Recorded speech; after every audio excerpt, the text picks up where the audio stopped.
Bhakti Vedanta Swami Namini Namaste Saraswate Devi Gauravani Pracharini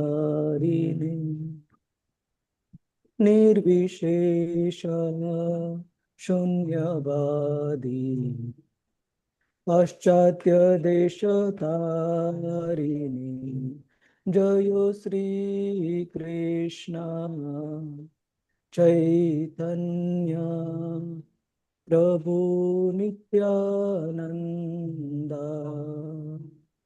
Sri Advaita Gadadhar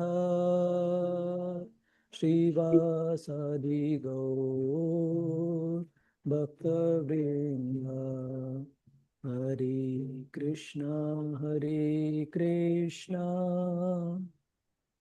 Krishna Krishna Hare Hare Hare Ramo Ramo Ramo Hare Hare Hare Krishna Krishna Krishna Hare Hare Hare Ramo Ramo Ramo Hare Hare Hare Krishna Krishna Krishna Hare Hare Hare Ramo Ramo Ramo Hare Hare Hare Krishna Krishna Krishna Hare Hare Hare Ramo Ram Ramo Hare Hare Hare Krishna Krishna Krishna Hare Hare Hare Ramo Ram Ram Hare Hare Hare Krishna Krishna Krishna Hare Hare Hare Ramo Ramo Ramo Hare Hare Hare Krishna Krishna Krishna Hare Hare Hare Ramo Ramo Ramo Hare Hare Hare Krishna Krishna Krishna Hare Hare Hare Ramo Ramo Ramo Hare Hare Hare Krishna Krishna Krishna Hare Hare Hare Ramo Ramo Ramo Hare Hare Jayo Radha Govinda Shri Radhe Jayo Jagannath Jayo Baladeva Jayo Subhadra Jagannath Swami Nayanapata Gami नयन पथगामी भवतु मे। जय गौरानिताय गौरानिताय गौरानिताय जय गौरानिताय जय जय प्रभुपाद प्रभुपाद प्रभुपाद प्रभुपाद जय जय गुरुदेव गुरुदेव गुरुदेव गुरुदेव। हरिनाम संकीर्तन की जय। श्रील प्रभुपाद की जय। गुरु महाराज जी की जय।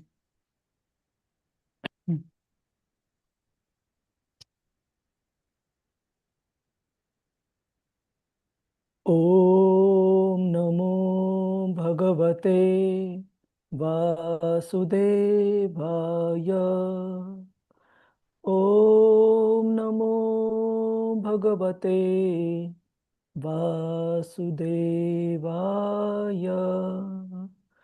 ओम नमो भगवते वासुदेवाय। नारायणं नमस्कृत्य नरं चैव नरोत्तमं देवीं सरस्वतीं व्यासं ततो जयमुदीरये। नष्टप्रायेषु अभद्रेषु नित्यं भागवत सेवया भगवतीरुत्तमश्लोके भक्तिर्भवति नैष्टिकी। कृष्णाय वासुदेवाय देवकीनन्दनाय च नन्दगोपकुमाराय गोविन्दाय नमो नमः। ॐ अज्ञानतिमिरन्धस्य ज्ञानाञ्जनशलाकया चक्षुरुन्मिलितं येन तस्मै श्रीगुरवे नमः। श्रीचैतन्यमनोभीष्टं स्थापितं येन भूतले स्वयं रूप कदा मह्यं ददाति स्वपदान्तिकं। वन्देऽहं श्रीगुरो श्रीयुतापदकमलं श्रीगुरोन् वैष्णवांश्च। श्रीरूपं सागरजाता सगना रघुनाथान्वितं तं सजीवं साद्वैतं सावधूतं परिजनसहितं कृष्णचैतन्यदेवं श्रीराधा कृष्णपदान् सगना ललिता श्रीविशाखान्वितांश्च। हे कृष्ण करुणा सिंधु दीनबंधु जगतपते गोपेश गोपिका कांत श्री राधा कांत नमोस्तुते। तप्त कांचन गौरांगी श्री राधे वृंदावनेश्वरी वृषभानुसुते देवी प्रणमामि हरिप्रिये। वाञ्छाकल्पतरुभ्यश्च कृपा सिन्धुभ्य एव च पतितानां पावनेभ्यो वैष्णवेभ्यो नमो नमः। नमः ॐ विष्णुपदाय कृष्णपृष्ठाय भूतले श्रीमते भक्तिवेदान्त स्वामिन् इति नामिने। नमस्ते सरस्वते देवे गौरवाणी प्रचारिणे निर्विशेष शून्यवादी पाश्चात्य देशतारिणे। जय श्री कृष्ण चैतन्य प्रभु नित्यानंद श्री अद्वैत गदाधर श्रीवास आदि गौर भक्त वृंदा। हरे Krishna Krishna Krishna Hare Hare Hare Ram Ram Ram Hare Hare. Hare Krishna, Prabhuji's, Mataji's, welcome you all to ಪ್ರಧಾನ today's ಕಾರ್ಯದರ್ಶಿ ಅವರಾದ KR ಕೃಷ್ಣ discussion ಅವರಂತ ವೇದಿಕೆಗೆ Srimad ಬರಮಾಡಿಕೊಳ್ಳೋಣ. Bhagavatam. Hare Krishna, Prabhu, Krishna one Krishna, second. Hare Hare, Hare Rama, Rama Rama, Hare Hare. Please help make me host, Mataji. I want to make few devotees co-host. 2 minutes, Prabhu. Hare Krishna, Krishna Krishna, Hare Hare, Hare Rama, Rama Rama, Hare Hare. Hare Krishna, Krishna Krishna, Hare Hare, Hare Rama, Rama. All right. So we saw in the earlier part of this particular chapter, Maharaj Parikshit is requesting Shukadev Goswami to further elaborate those topics which are either directly related to Krishna Katha or those topics which the discussion of which would result in Krishna Katha. And the last part of this chapter we had just begun, which is prayers by Srila Shukadev Goswami. Mataji, if you could make me host, please. Thank you. Hare Krishna. I made you the host, Prabhu. Hare Krishna. Thank you.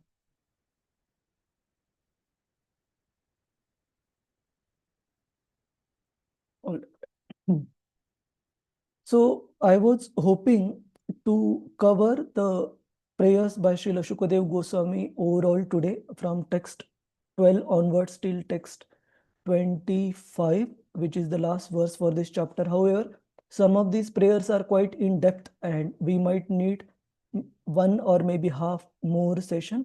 So I didn't want to rush to complete the chapter, but let's do full justice as much as possible based on our capacity to these prayers to try to understand them in detail. So let's start with the verses.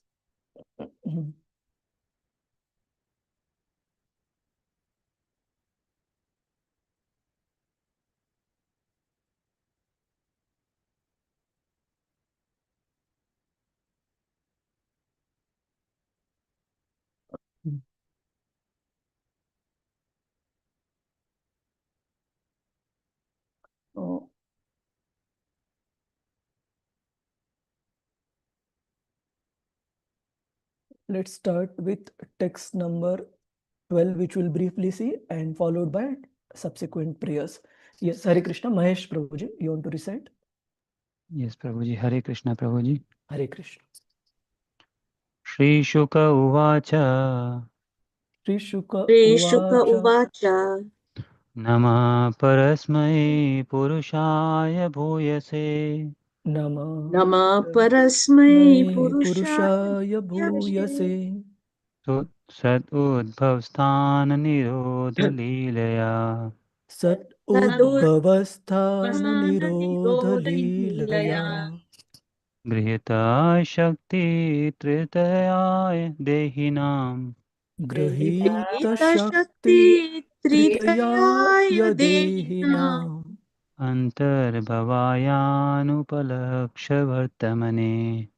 Antarbhavaya Anupalaksha Vartmane. Translation and purport by His Divine Grace Abhay Charanarvind Bhakti Vedanta Swami Srila Prabhupada Ki Jai. Translation. Shukdev Goswami said, "Let me offer my respectful obeisances unto the Supreme Personality of Godhead, who, for the creation of the material world, accepts the three modes of nature. He is the complete whole, residing within the body of everyone, and his ways are inconceivable." Yeah, so purport, let me just check, Prabhuji. Yeah, it's small purport. We can read the purport. Okay, yes. Purport. This material world is a manifestation of the three modes: goodness, passion, and ignorance. And the Supreme Lord, for the creation, maintenance, and destruction of the material world, accepts three predominating forms as Brahma, Vishnu, and Shankara or Shiva. As Vishnu, he enters into everybody materially created. As Garbhodakshai Vishnu, he enters into every universe. And as Kshirodakshai Vishnu, he enters the body of every living being.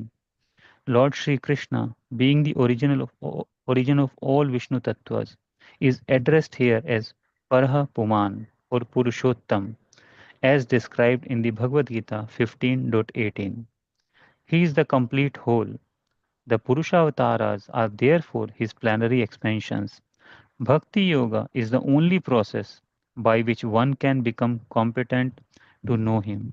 Because the empiric philosophers and mystic yogis cannot conceive of the personality of Godhead, he is called Anupalakshaya Vartamane, the Lord of the inconceivable way, or Bhakti Yoga.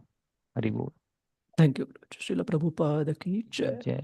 So here, Srila Shukadev Goswami is remembering and offering his respects to the Supreme Lord in the form of his Purusha incarnations, Purusha avatars, namely Kshirodakshaya Vishnu, namely Mahavishnu or Karnodakshaya Vishnu, Garbhodakshaya Vishnu, and Kshirodakshaya Vishnu. And we see that the Lord, who is although above the three modes of material nature, for the functioning of this material creation, he does accept various forms called guna avtaras, which are required for the creation, maintenance, and annihilation of this material world. So the in charge of mode of goodness is Lord Vishnu, who is responsible for maintenance. And Brahmaji, who is considered as a personality in charge of mode of passion, he is responsible for creation. And Lord Shiva, in charge of mode of ignorance, is responsible for annihilation. So Shukadev Goswami is offering obeisances and respects to all these extended expansions, all these expansions of Lord Krishna.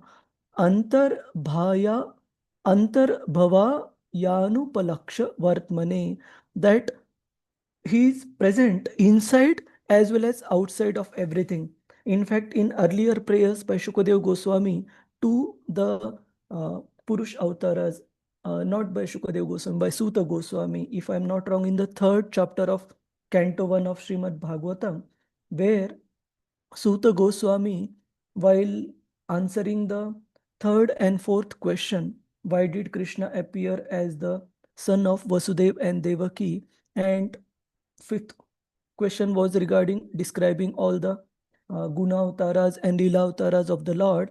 He mentions how the topmost of all these incarnations, after giving a list of incarnations of the Supreme Lord, Suta Goswami mentions the Purush avtaras, the three Vishnu forms, are the topmost of the worshipable objects amongst all the avtaras of the Supreme Lord.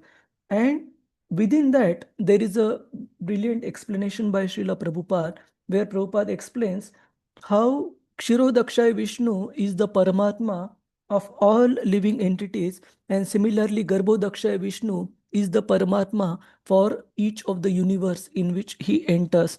And similarly, Mahavishnu or Karanodakshaya Vishnu is the Paramatma of the entire cosmic manifestation. So this is the meaning, that how the Lord is inside within of everything. He is the crux or Paramatma of the entire material creation, plus he is outside of that as well. So this is slightly technical prayer, but we'll proceed with some of the more examples as the prayers proceed. Gita Mataji, Hare Krishna, you want to recite text 13? Hare Krishna Prabhuji, Dandavat Hare Pranam. Dandas. Bhuyo Nama Sadvrignachide Satam. Bhuyo Nama Sat Vridne Vridnachite Sata Asambhavaya Sattvamurtaye.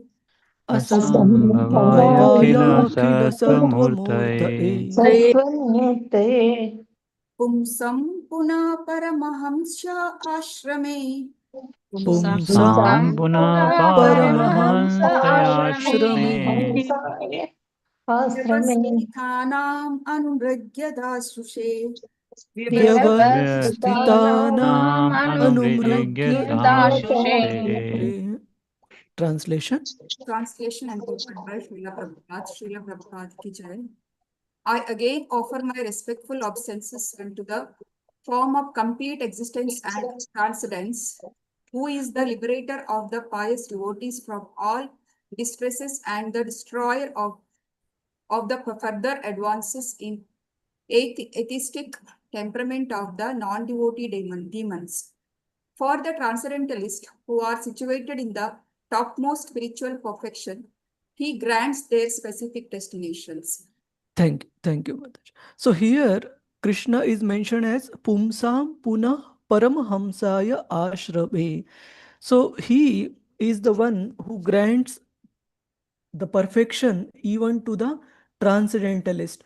And Bhuyo Nama Sat Vrajina Chide Sata.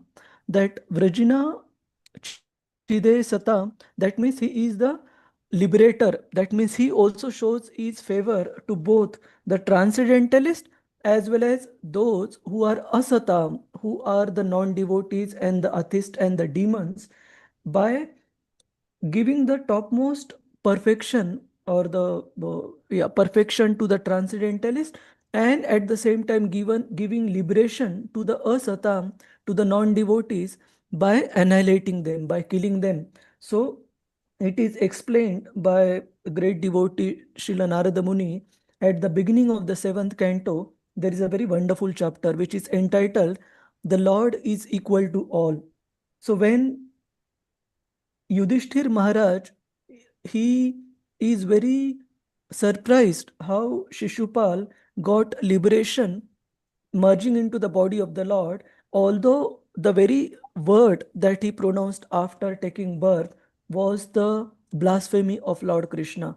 And throughout his childhood and growing up, all he learnt or was expert in was blaspheming the Lord. So how such a demoniac person could get liberation, which is very, very difficult even for the great impersonalist and the yogis and all.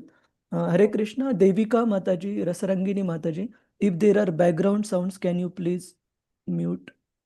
Because it causes a disturbance to Prabhu. everyone. Okay. So in that particular chapter, when Yudhishthir Maharaj inquires how such a demoniac person could also get such a high destination, Narad Muni mentions that according to him, to the level that these demons can focus and concentrate their mind upon Lord Shri Krishna, Narad Muni feels that even for, of course, it is out of his humility that he says that even for he himself, he feels that he is not able to focus and concentrate his mind upon the Lord as intensely as the demons like Shishupal, for example, or Kamsa or Jarasandha and all these, they can have focus of mind upon Krishna because of their enmity.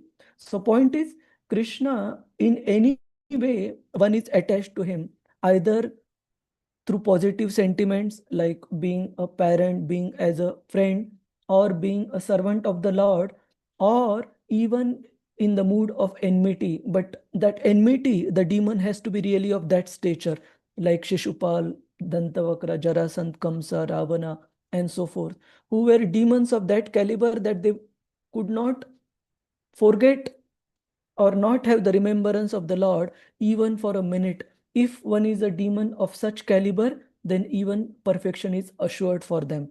So here Shukadev Goswami mentions that the Lord gives liberation to such a sata, as well as he gives the highest perfection to the Paramhamsas as well. So the purport is slightly longer, so we would read only the highlighted part. Yes, Mataji, Gita Mataji. The pious men who follow the rulings of the Vedas are also dear to him, and therefore the pious men of this world are also protected by him. The impious and the non-devotees are against the principles of the Vedas, and so such persons are always hampered for making advance in their nefarious activities. Some of them who are specially favored by the Lord are killed by him personally, as in the cases of Ravana, Hiranyakashipu, and Kamsa. And those such demons get salvation and are thereby checked from further progress in their demoniac activities. Just like a kind of father, either in his favor upon the devotees or his punishment of the demons, He is ever kind to everyone because he is the complete existence of for all individual existence. Hare Krishna. Thank you, Mataji. So let me see the slides. Yeah.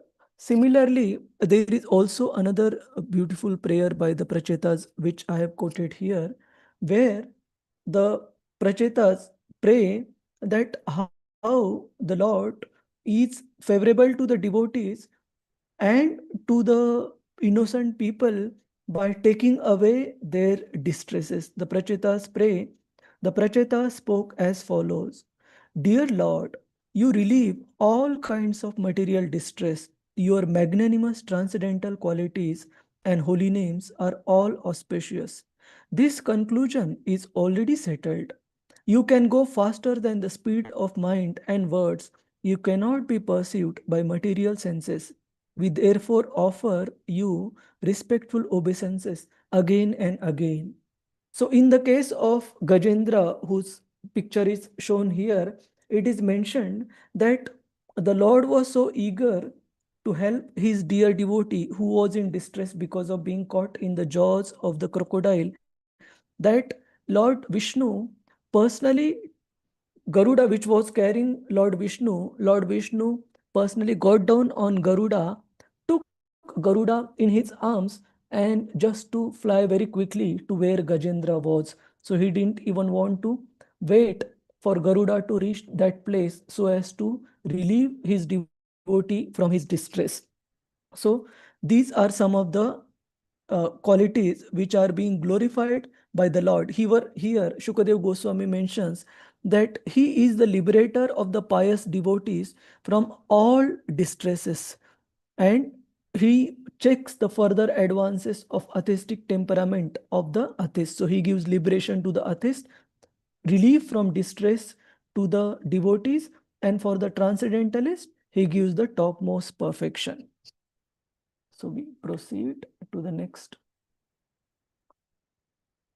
Yeah, and there are few other qualities of Krishna which are also glorified by other great devotees like Kunti Maharani, in which she prays, you yourself descend to propagate the transcendental science of devotional service unto the hearts of the advanced transcendentalists and mental speculators, who are purified by being able to discriminate between matter and spirit.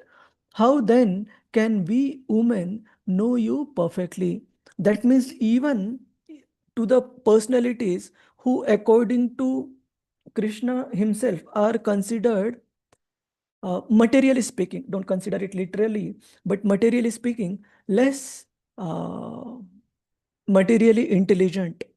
Striyo, Vaishyo, Tatha, Shudro, even to this class of people, he is very merciful. We see in the case of women, in the section of Queen Kunti itself, Srila Prabhupada writes that how materially that verse may be there, but spiritual intelligence speaking, women are very inclined to take up Krishna consciousness. They don't need that much logic and argument to convince their power of reasoning, to convince their intelligence. And Srila Prabhupada specifically mentions in that part of Srimad Bhagavatam how in any spiritual programs we arrange, we would see Mataji audience, women audience to be more in number. So they are definitely much more favorable and likely to take up Krishna consciousness than men because of their simple nature.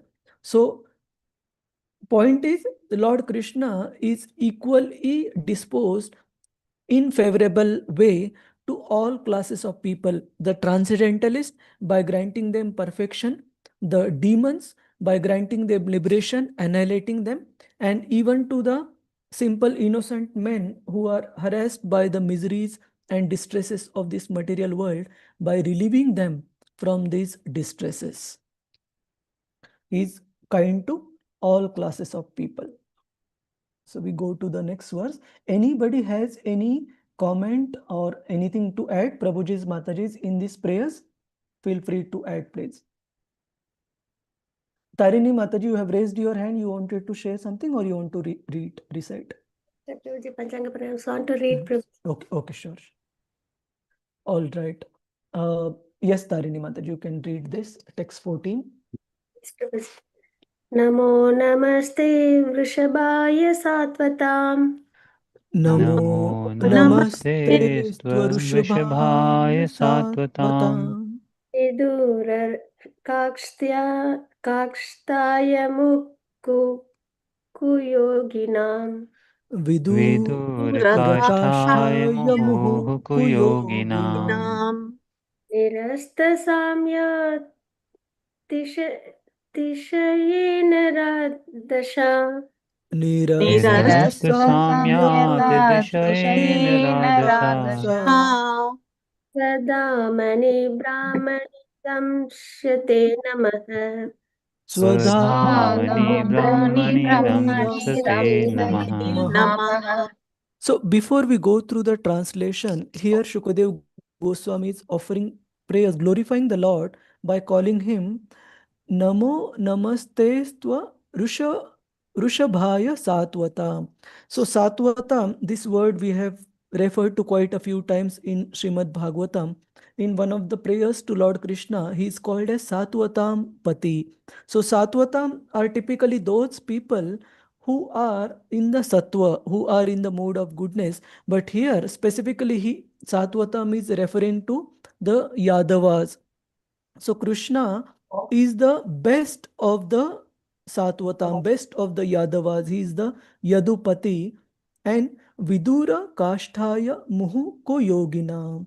So he is always far off from Kasthaya, from those people who are mundane speculators, who are mental speculators. For them, how much ever jugglery of words or intellectual gymnastics they may do, for them Krishna is always very far off to understand. And similarly also to the Kuyoginam, that means the non-devotees. Krishna is very far off. They can't understand him even after multiple efforts.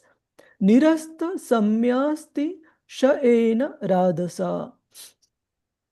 And he is equally disposed. He is equally disposed to in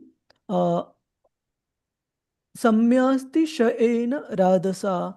He is, one second, what is the meaning of this? Atishayena it is. Atishayana. No, what is the meaning of this, By Mataji? greatness. Sorry, meaning By of the whole greatness. statement. One second.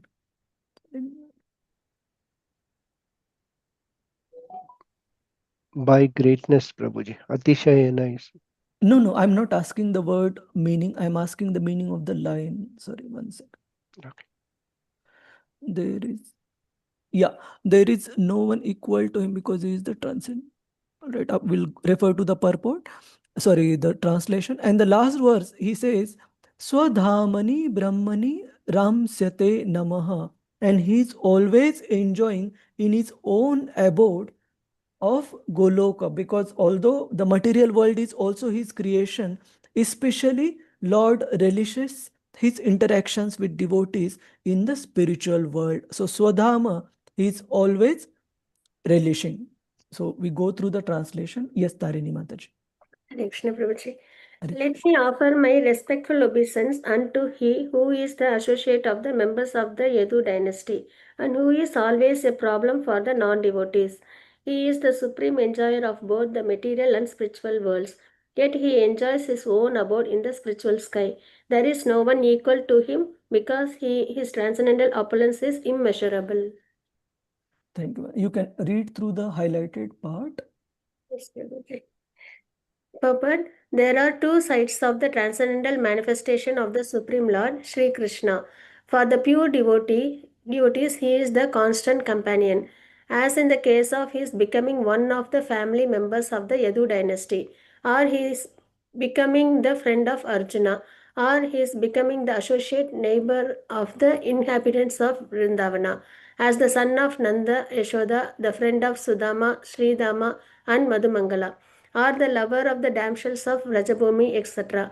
This is part of his personal features, and by his impersonal feature, he expands the rays of the Brahmajyoti, which is limitless and all pervasive.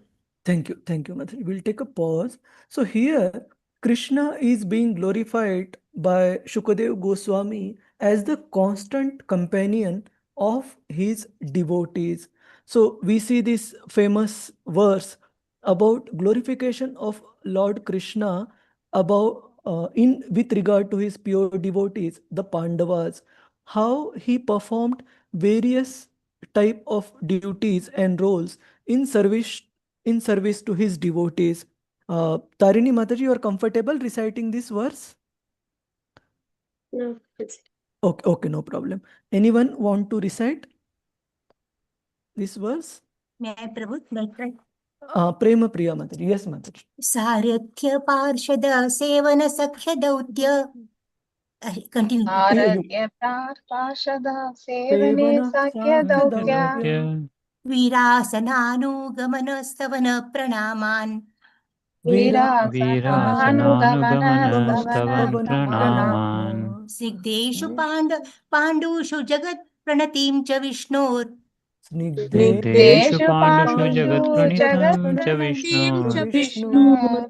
भक्तिं करोति नृपतिश्चरणारविन्दे भक्तिं Bhakti करोति karoti नृपतिश्चरणारविन्दे Prabhuji, I'll read Prabhuji. Yes.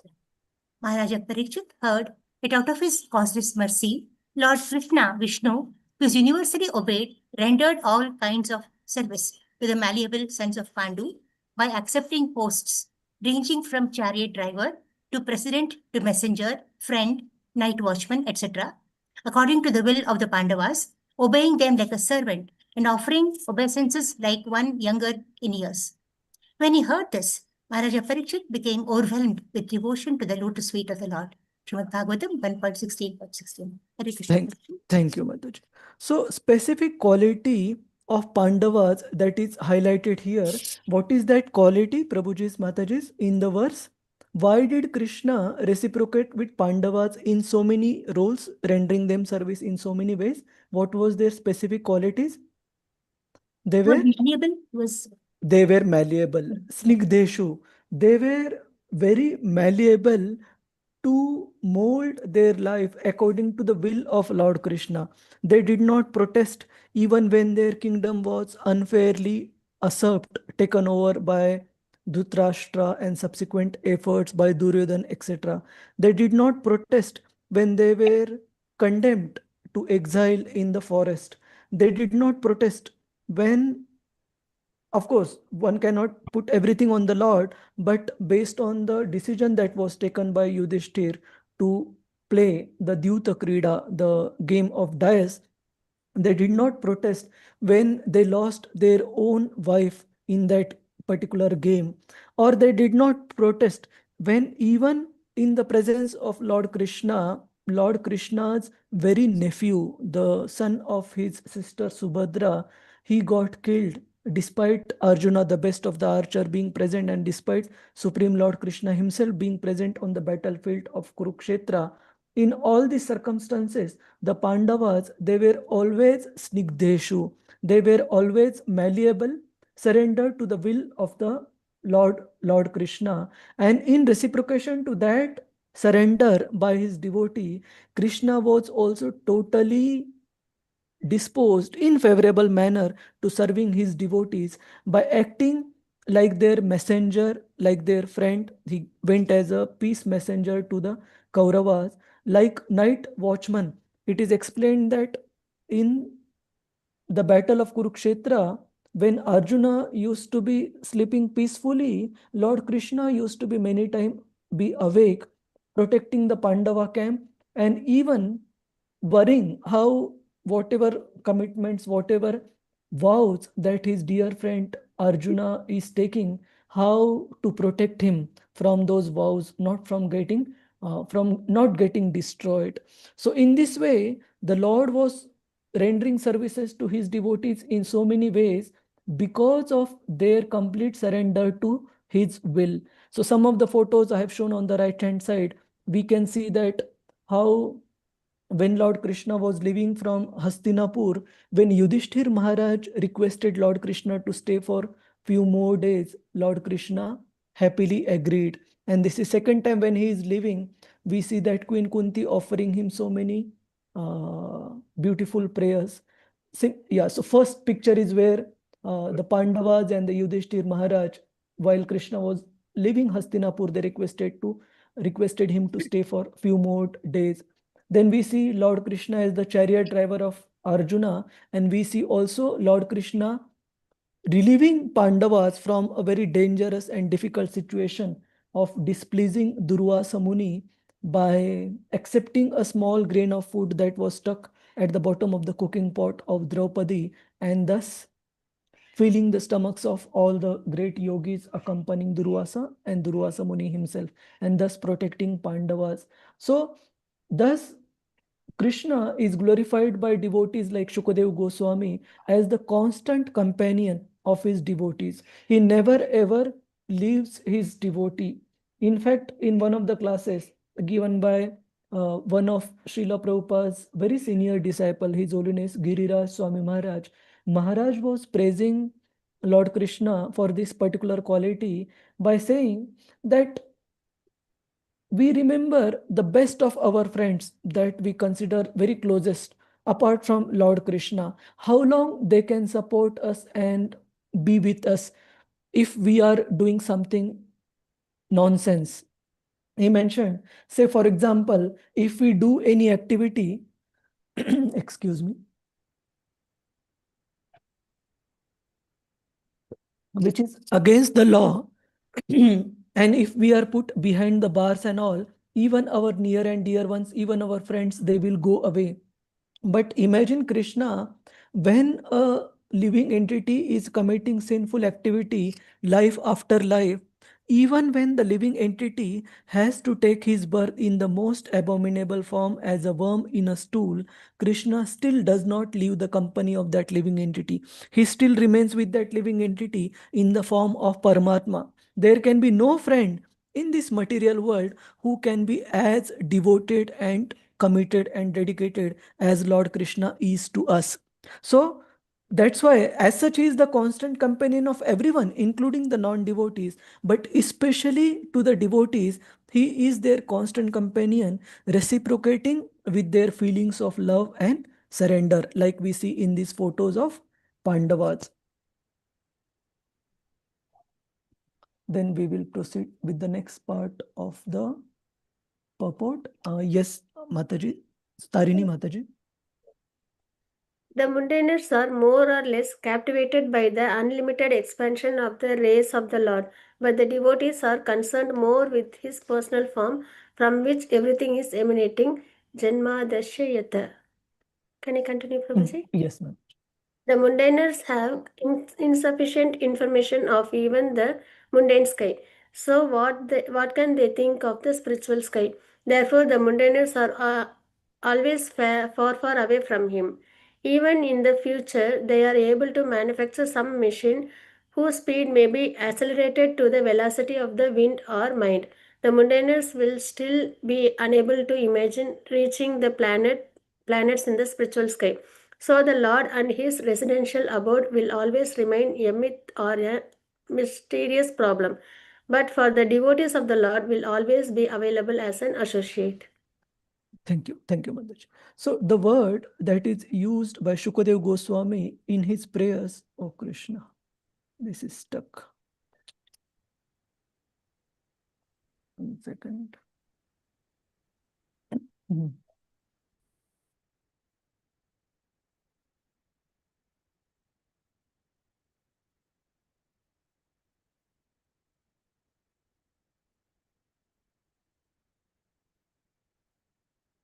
So the word Shukadev Goswami uses to refer to the mundane wranglers is kashtaya. So he is always very far off. Vidura means very far off from such mundane wranglers who try to understand the Lord through the power of their speculation.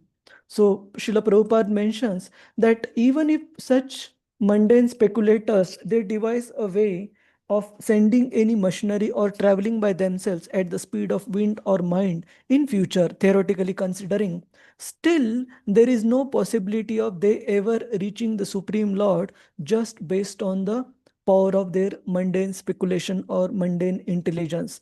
So he would always be very, very far off for such mundane speculators, but for the devotees, he is always accessible, constantly available as an associate. And then Srila Prabhupada explains about the spiritual world, how Lord relishes the spiritual world, and he quotes the famous verse from Bhagavad Gita 15 chapter, Natad bhasayate suryo na shashanko na pavakaha yadgatva na nivartante taddhama paramam mama. That is a place where there is no need of the sun and the moon and electricity, and the Lord's personal rays emanating from his body, the Brahma Jyoti itself is sufficient to illuminate the spiritual world. It doesn't need the sun and the moon, etc., or the electricity. And once having gone there, nobody comes back. So Lord relishes such planets, the spiritual world. The Vaikuntha planets and the Golok Vrindavan planet are self-illuminating, and the rays scattered by those Swadhama of the Lord constitute the existence of Brahma Jyoti. And then Srila Prabhupada quotes this famous verse from Ishopnishad. I don't know whether all of us remember, even if not the verse, but we should definitely remember at least the English translation, that we had this prayer mentioned in Ishopnishad where Krishna is mentioned as somebody who is Hiran Mayena Patrena, who is covered by the effulgence of his body, Brahma Jyoti, and the devotee is praying, please take that effulgence away so that I am able to see you. So Mataji, you want to recite or just read the translation? Yes, Prabhuji. O Lord, you are the maintainer of everything, both material and spiritual, and everything flourishes by your mercy. Your devotional service or Bhakti Yoga is the actual principle of religion, Satya Dharma, and I am engaged in that service. So kindly protect me by showing your real face. Please, therefore, remove the veil of your Brahma Jyoti rays so that I can see your form of eternal bliss and knowledge. Hare Krishna Prabhuji. Thank you, Mataji. So anybody has any points to add, Prabhuji's, Mataji's, or anything to share in this regard? Hare Krishna. All right, we'll proceed to the next verse. Usha Mataji, you want to recite text 15? Yes, Prabhuji. Hare Krishna. Pranams, Prabhuji. Text 4.15. Yat kirtanam yat smaranam yadikshanam. Yat kirtanam Kirtanam yat yat smaranam smaranam yat yadikshanam. ikshanam. Yad vandanam yat shravanam yadarhanam. Yadvandanam yadarshanam yadarhanam. Arhanam. Lokasya sadhyo vidhunoti kalmasham. Lokassadyo vidunoti kalmasham. Tasmai subhadra shravase namo namaha. Tasmai subhadra shravase namo namaha. Translation and purport by His Divine Grace, Srila Prabhupada, Prabhupada ki Jai. Mataji, your voice is coming very low. Okay. Yes. Let me offer my respectful obeisances unto the all-auspicious Lord Krishna, about whom glorification, remembrances, audience, prayers, hearing, and worship can at once cleanse the effects of all sins of the performer. Yeah. Before we go through the purport, in this verse is very, very special. We would slightly go a bit more into the details of this, in which Shukadev Goswami is specifically glorifying 6 different ways of rendering devotional service to Lord Krishna through Kirtanam, through his glorification, through his remembrance. Ikshanam, that means having the personal audience, darshan of the Lord. Vandanam, through offering him prayers. Shravanam, by hearing about him. And Arhanam, by offering him worship. So whoever renders service to Lord Krishna through any of these 6 methods, 6 modes of devotional service, Navavida Bhakti, these methods of devotional service, what do? Lokasya sadhyo vidunoti kalmasham. Whatever contamination, whatever misgivings are there in one's heart, they are completely cleansed if one engages in service to Lord Krishna through any of these modes of devotional service. So regarding this, there are few verses I have taken which glorify different processes that are quoted by Shukadev Goswami, starting with the process of Shravanam. Shravanam.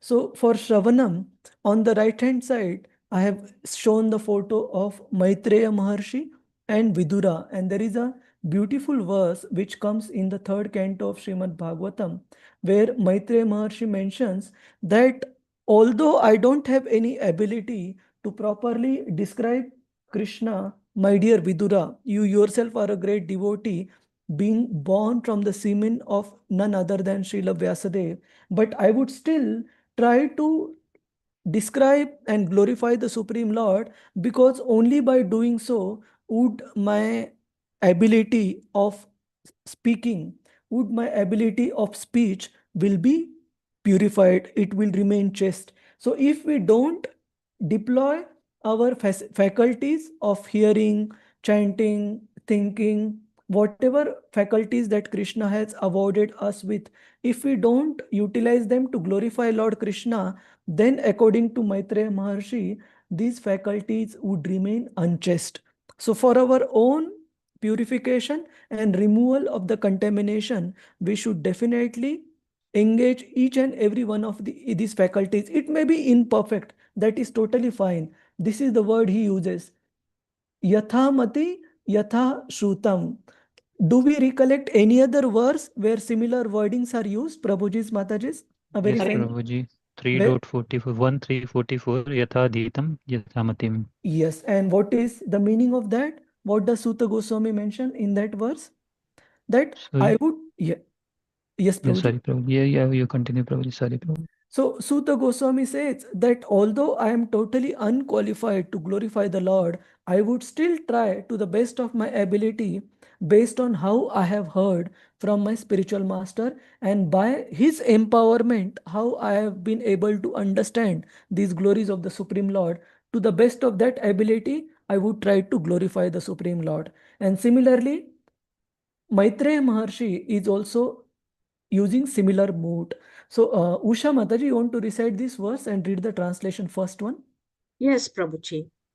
Tathapi kirtayamya, sorry, Prabhuji. No problem. Tathapi kirtayamyanga yatha mati yatha shrutam kirtim hare swam satkartum giram anyabhidash satim. In spite of my inability, whatever I have been able to hear from the spiritual master and whatever I could assimilate, I am now describing in glorification of the Lord by pure speech. For otherwise, my power of speaking would remain unchaste. Srimad Bhagavatam 3.6.36. Thank you, Mataji. That means till the time we utilize our power of speaking to describe Krishna, to glorify Krishna, Maitreya Maharshi feels that that power of speech would remain unchaste unless we use it for glorifying Krishna. And not just for power of speech, it applies to all other senses as well. We should utilize them in serving Krishna. Only then we are properly utilizing. So this is for glorification, kirtanam. Similarly, hang on, the Navavida Bhakti of remembering, of what is the word that is used? Smaranam. Who is the devotee who perfected his life by Smaranam? Prabhuji's, Mataji's? Who perfected his life? Parikshit. Parikshit Maharaj, okay. What else? Any other thoughts? Prahlad Maharaj. Hmm? Prahlad Maharaj. Prahlad Maharaj. Yes, Mataji. Yeah. Speak loudly, confidently. Don't worry. Even this is correct. Yeah. So Prahlad Maharaj perfected his life by Smaranam. Parikshit Maharaj perfected his life by Hearing. Hearing. Hearing. Shravanam. Shravanam, correct. And for Kirtanam, who perfected his life? By Shukadev Goswami. Shukadev Goswami. Then Shravanam, Kirtanam, Vishnu Smaranam, Padasevanam, Lakshmi Mata. Lakshmi Mata, yes, Lakshmi Mata, Padasevanam, Archanam, Prithu Maharaj. Prithu Maharaj, Vandanam, Akrurji. Akrurji, yes. And of course, there are many more Hanuman. examples of great devotees. Hanuman will come next shortly. Okay. Dhruva Maharaj also, Prabhuji. Who? Dhruva Maharaj also. Dhruva Maharaj. Yes, so there are more than one examples of devotees, but prominent ones are quoted. So specifically for the prayers, it is mentioned as Akrura. Then where are we? Shravanam, Kirtanam, Vishnu Smaranam, Padasevanam, Archanam, Vandanam, Dasyam, Hanumanji. Hanumanji, Dasyam, Sakhyam, Arjun, and Atmanivedan, Bali Maharaj. Bali Bali Maharaj. Maharaj. Bali Maharaj. And all of this, Navavida Bhakti, Amrish Maharaj. Amrish Maharaj, yes. So these are the prominent examples, and specifically for remembering, of course, there are many verses for how one can purify one's life by remembering the Lord. One I have quoted, which is famous from the first canto, second chapter. Usha Mataji, you want to recite this? Yes, Prabhuji, Hare Krishna. Yad anudhyasina yukta karma granthi nibadnanam chindanti ko vidastasya kona kuryat katharatim. With sword in hand, intelligent men cut through the binding knots of reactionary work, that is karma, by remembering the personality of Godhead. Therefore, who will not pay attention to his message? Srimad Bhagavatam 1.2.15. Hare Krishna. Thank you, Mataji. So here it is mentioned that one can cut the knots of karma phala, reactionary work, simply by remembering Lord Krishna. Similarly, there are also so many graphic examples in Bhagavatam when Dhruva Maharaj attacked Alkapuri, the capital of the Yakshas, being angry and upset at the Yakshas because of they having killed his brother Uttam. What was the name of Dhruva Maharaj's brother? Uttam only, right? Uttanapad. No, brother. Uttam only, I think. Something. Uttam, yeah, Uttam. So Dhruva Maharaj, he attacked the Alkapuri and started killing Yakshas left, right, and center. And when Yakshas, they attacked Dhruva Maharaj, thousands and thousands of Yakshas attacked with thousands and thousands of arrows. It felt like the sun being covered by the clouds. Dhruva Maharaj was covered with the arrows that were shot by the Yakshas. And remembering Lord Krishna, Dhruva Maharaj was able to, and of course, Yakshas not only stopped at shooting the arrows, but they also created so many illusions to bewilder Dhruva Maharaj, where the blood, pus, mucus, and even the snakes and so on, obnoxious things, they started falling from the sky, and Dhruva Maharaj was totally lost apparently. But Bhagavatam mentions at that particular time when Dhruva Maharaj was totally overwhelmed by the mystic powers of the Yakshas, he closed his eyes, folded his hands, and remembered the Supreme Lord Krishna. And by remembering the Supreme Lord Krishna, he was able to dispel all the illusion that was created by the Yakshas. And again, he started fighting valiantly against them. So point is, even in the most overwhelming of the circumstances, if we remember the Supreme Lord, then one can dispel all the doubts, confusion, and illusion, and is able to see things as they are. And there is also the famous verse which all of us sing at the time of our initiation when the yagya happens. Anyone remembers that verse, Prabhuji's, Mataji's? The famous verse which says, if we remember the Supreme Lord Krishna, then we are purified internally and externally. What is that verse? Those who took initiation. What was the verse that we sing Om apavitro pavitro va sarva avastha gatopi va yat smaret pundarikaksham sa bhaya abhyantara shuchi. That one Every who day we say it, Prabhuji. Every Huh? day we say it, and when you ask, I forgot. Yeah, no problem. That is fine. So that person who remembers the Supreme Lord Krishna is purified externally and internally, both.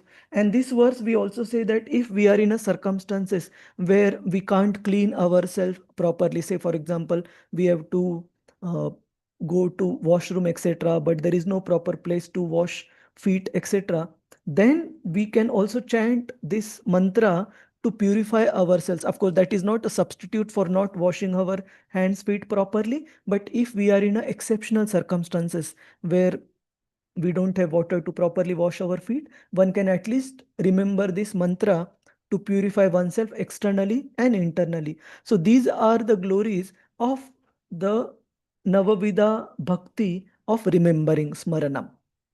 Any questions, thoughts, Prabhuji's, Mataji's? Anybody wants to share anything on this?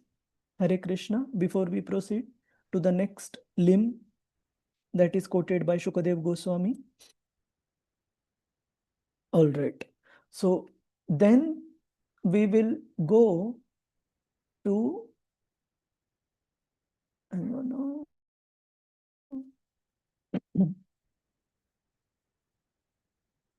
Yat Kirtanam Smaranam Ikshanam. Ikshanam is not exactly one of the Navavida Bhakti. It means to have the personal audience, personal darshan of the Lord.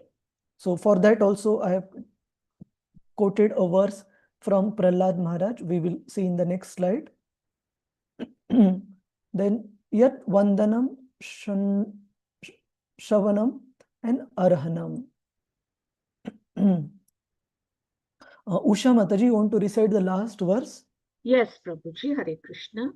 Yannamadheya Shravanano Kirtanad Yat Prahvanad Yat Smaranadapi Kvachit Swadhopi Satya Savanaya Kalpate Kuta Punaste Bhagavannu Darshanat. To say nothing of the spiritual advancement of persons who see the Supreme Person face to face, even a person born in a family of dog eaters immediately becomes eligible to perform Vedic sacrifices if he once utters the holy name of the Supreme Personality of Godhead, or chants about him, hears about his pastimes, offers him obeisances, or even remembers him. Srimad Bhagavatam 3.33.6. Thank you, Prabhuji. Hare Krishna. Thank you, Mataji. So this verse also I have quoted to signify the importance of Ikshanam, having the personal audience with the Lord face to face. So here the glorification is being made that what to speak of those who have got the personal audience of the Lord face to face. Even somebody who has called for him remotely, who has heard about the Supreme Lord or who remembers him, he also becomes eligible to perform Vedic sacrifices, even if he is materially disqualified, being born in the family of Chandalas, that means the dog eaters. Even such a person becomes qualified to perform all types of Vedic sacrifices.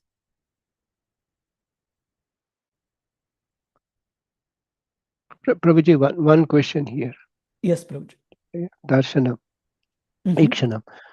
See, in Mahabharata, we have seen that Krishna was present. Yeah. But then there were several devotees who recognized him as the Supreme Lord. Yeah.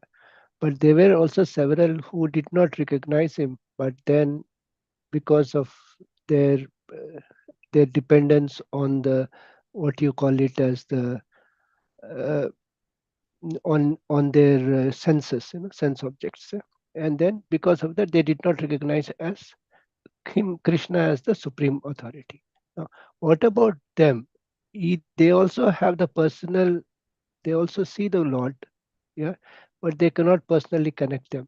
So do you consider for them also this is Ikshana, or it is not? See, basically all these 9 limbs of devotional service, they specifically apply to those persons who are favorably disposed towards Krishna. For the demoniac persons who carry the inimical attitude towards Krishna, of course, they would also get benefited by his personal association, even if they can't appreciate the presence of the Lord. But for them, this ikshanam doesn't apply. This is mainly for the devotees. Okay. Thank you, Hare, Prabhuji. Yeah, Hare this Krishna. was my doubt. Hare Krishna. So we will see few more verses. I think there are 2-3 more slides. Yeah. Usha Mataji, please continue. Yes, Prabhuji. Tasmadaham vigata viviklava ishwarasya sarvatmana mahi granami yatha manisham nicho jaya guna visargam anupravishta puyetayena hi puman anuvarnitena. Therefore, although I was born in a demoniac family, I may without a doubt offer prayers to the Lord with full endeavor, as far as my intelligence allows. Anyone who has been forced by ignorance to enter the material world may be purified of material life if he offers prayers to the Lord and hears the Lord's glories. Srimad Bhagavatam 7.9.12. Hare Krishna. Thank you, Mataji. So here, Prahlad Maharaj is explaining out of his humility, his own disqualification being born in a demoniac family. So he says that how it is possible, my Lord, that I am able to offer you any prayers because of my disqualification having born in such a demoniac family as Hiranyakashipu's. But, my dear Lord, the power of your presence and your grace upon me is far, far superior and more to my own disqualification of having been born in the family of demons. So, that power of your association and your mercy is what is making me eligible to offer these prayers despite these material disqualifications.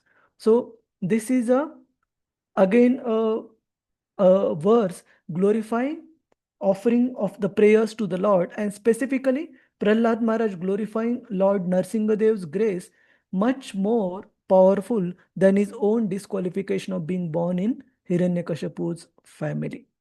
So this is for offering prayers, and this is a very famous verse about Shravanam. Any other devotees who have raised their hands? Anyone wants to chant further prayers, whatever are listed? Anyone? Who is the next? Hare Krishna, Lalita Binodini Mataji. Yes, Hare Krishna. शृण्वतां स्वकथा Krishna पुण्यश्रवणकीर्तनः हृद्यन्तस्थो ह्यभद्राणि विदुनोति सुहृत्सताम्. Sri Krishna, the personality of Godhead, who is the Paramatma, that is super soul in everyone's heart, and the benefactor of the truthful devotee, cleanses desire for material enjoyment from the heart of the devotee who has developed the urge to hear his messages, who are in themselves virtuous when properly heard and chanted.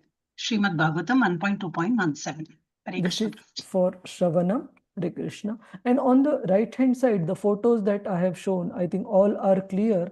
The last photo is of Prithu Maharaj. So ideally, I wanted to put a photo of Prithu Maharaj offering deity worship to the Lord, but I couldn't get it quickly on Google. So I just took a photo of Prithu Maharaj, whichever was easily available. Otherwise, his reference we give usually for offering worship to the Supreme Lord. Yes, Mataji. Lalita Vinodini Mataji, please continue. Hare Krishna. नैवात्मनः प्रभुरयं निजलाभपूर्णो मानं जनात् अविदुषः करुणो वृणीते यद्यज्जनो भगवते विदधीतमानां तच्छात्मने प्रतिमुखस्य यथा मुखश्रीः. The Supreme Lord, the Supreme Personality of Godhead, is always fully satisfied in himself. Therefore, when something is offered to him, the offering by the Lord's mercy is for the benefit of the devotee. For the Lord does not need service from anyone. To give an example, if one's face is decorated, the reflection of one's face in a mirror is also seen to be decorated.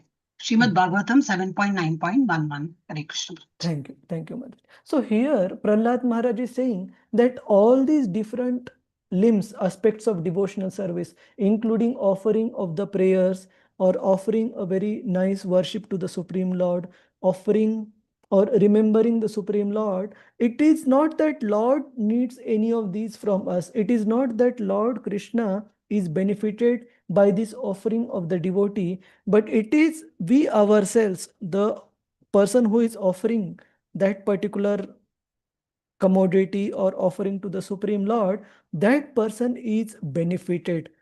And Prahlad Maharaj gives the example, just like if we decorate our face, the reflection in the mirror is all automatically decorated. So similarly, if we offer something to the Lord, it is us who gets benefited. And there, I think this is the last verse, yes, for this particular text 15. Lalita Vinodini Mataji, just read the translation. Yes, only the translation, Prabhuji. Yeah. An intelligent person does not take interest in a place, even in the topmost planetary system. The pure Ganges of topics concerning the Supreme Lord's activities does not flow there. If there are not devotees engaged in service on the banks of such a river of piety, or if there are no festivals of Sankirtana Yajna to satisfy the Lord, that is especially since Sankirtana Yajna is recommended in this age. Srimad Bhagavatam 5.9.24. Hare Krishna.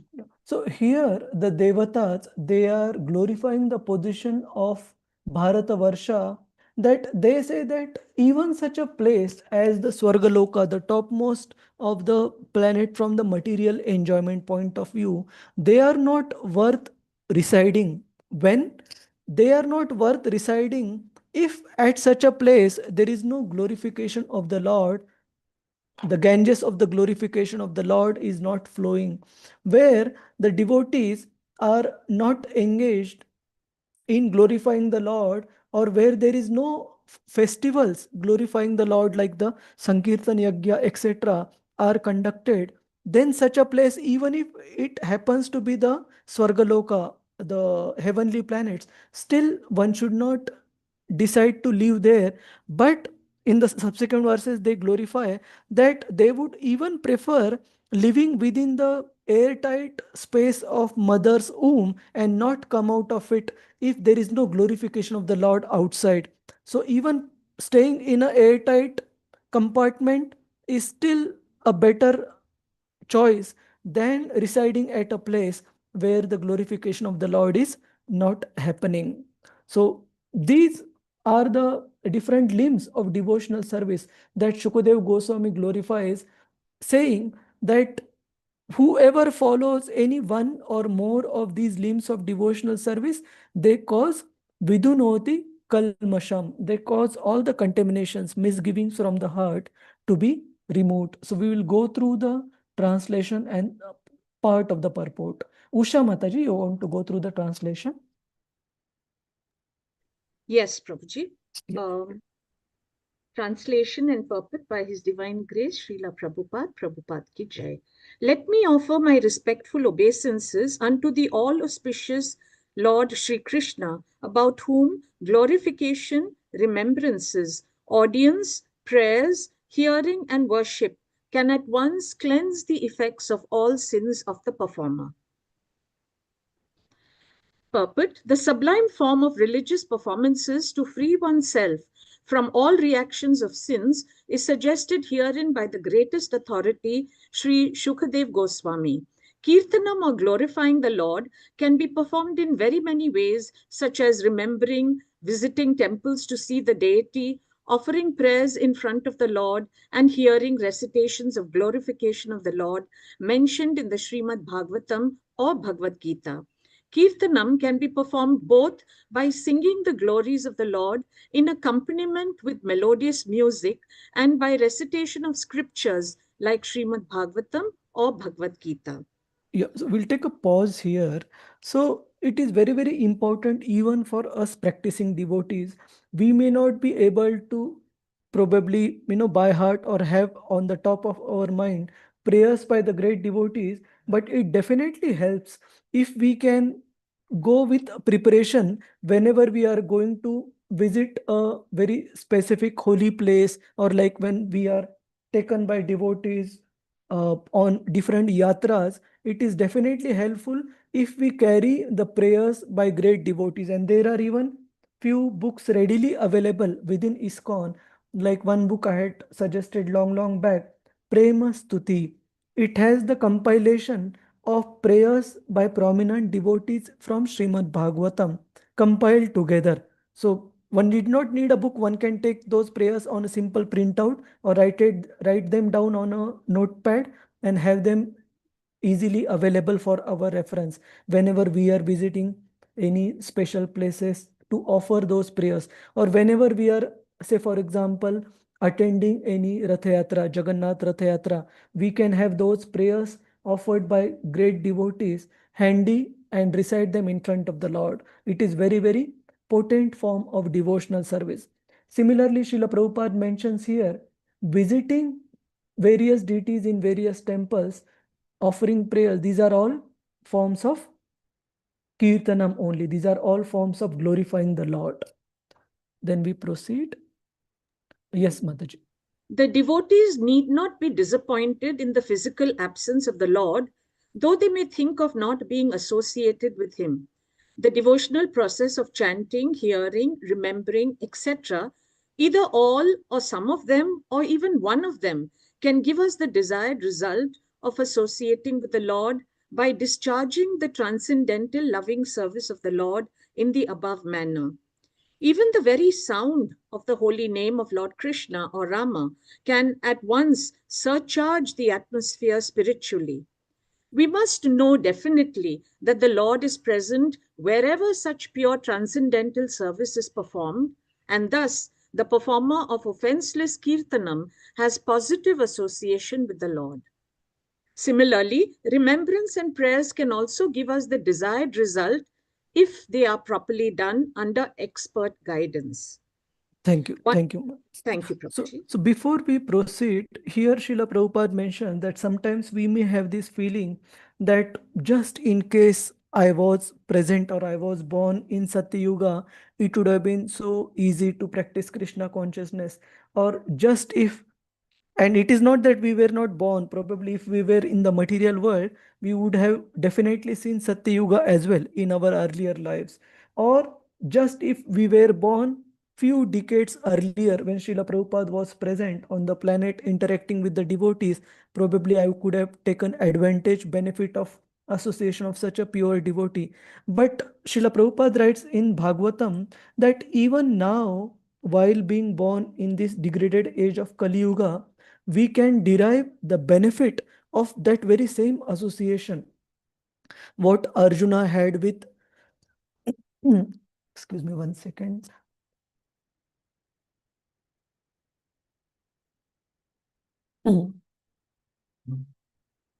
Very same association that Arjuna had benefited from Krishna's association, or Srila Prabhupada's disciples benefited from his own personal association. We still have that access if we perform these devotional activities that are mentioned or refer to the prayers that are given in scriptures like Bhagavatam and Bhagavad Gita. Similarly, remembrance and prayers also can give us the desired result if they are properly done under expert guidance. So there is one important aparadh or one important offense that Srila Prabhupada asks us to be careful. And recently I did watch a YouTube short where Srila Prabhupada was mentioning the exactly same offense. What is the most jaganya or most abominable of the offenses that we have to be very careful about if we want to advance in devotional service? Yes, Mataji. One is sure to get free from the reactions of sins, provided one is very careful about not committing sins willingly, an expectation of getting free from the reactions by worshipping in the temple or offering prayers in the church. This mentality of committing sins willfully on the strength of devotional service is called Namno Balad Yasya Hi Papa Buddhihi, and it is the greatest offense in the discharge of devotional service. Hearing, therefore, is essential in order to keep oneself strictly on guard against such pitfalls of sins.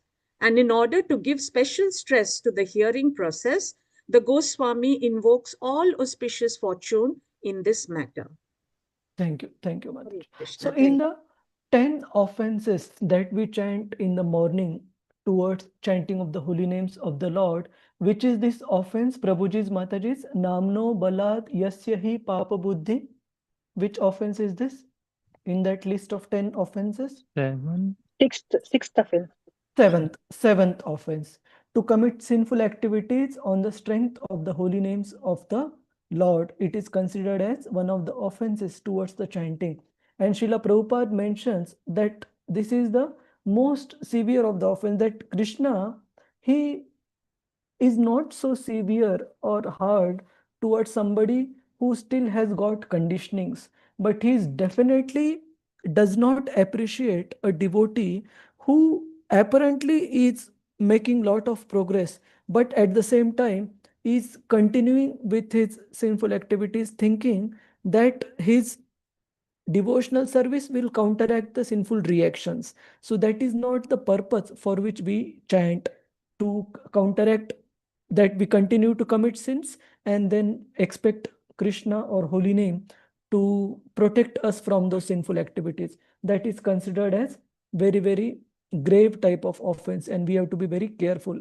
And even Srila Prabhupada often used to quote Lord Jesus Christ, that Jesus Christ told the people at that particular time who were exactly leading life like an animal, not even as a human being, where Jesus Christ had to teach them even basic regulative principles in terms of not having intimate association with one's mother, sister, and daughter. That is considered as a very basic culture to be followed in a human society, but Lord Jesus Christ had to teach his followers even that basic culture.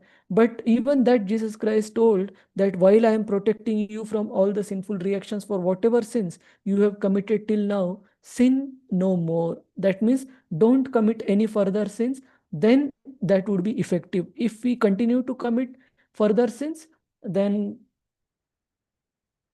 like it is like Parikshit Maharaj giving that example of an elephant who goes, bathes in the Ganges, but as soon as he comes out of the river, then he rolls his back in the dust outside. There is no meaning to the taking bath then.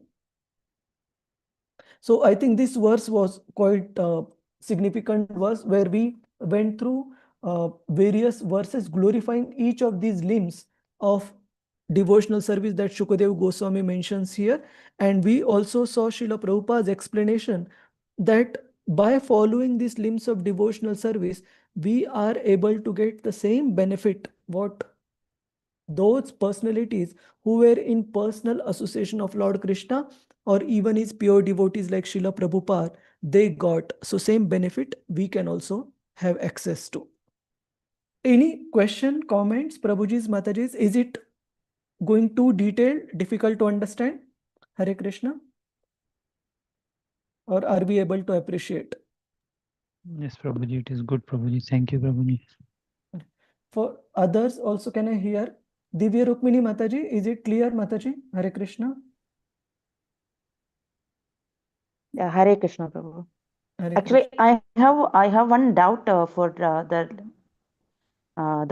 previous one, not previous one, previous to previous one. It's like the one second, Prabhu. Let me. I just read it's a prayer. That is a, but it's a clearly mentioned there. But some doubts are coming. It's what is the difference? It's a Brahmanantis as impersonal. Sorry, Brahmanantis are impersonalists. They are into going to the Brahma Jyoti. I mean, but the Brahma Jyoti is coming from Krishna. Am I right, sir, Prabhu? Yeah, they Okay. you're So they Go are on. also, it's mentioned transcendentalist. Correct. Both are transcendentalist. Both Brahma and these are transcendentalist. Are they? It's a liberated. It's a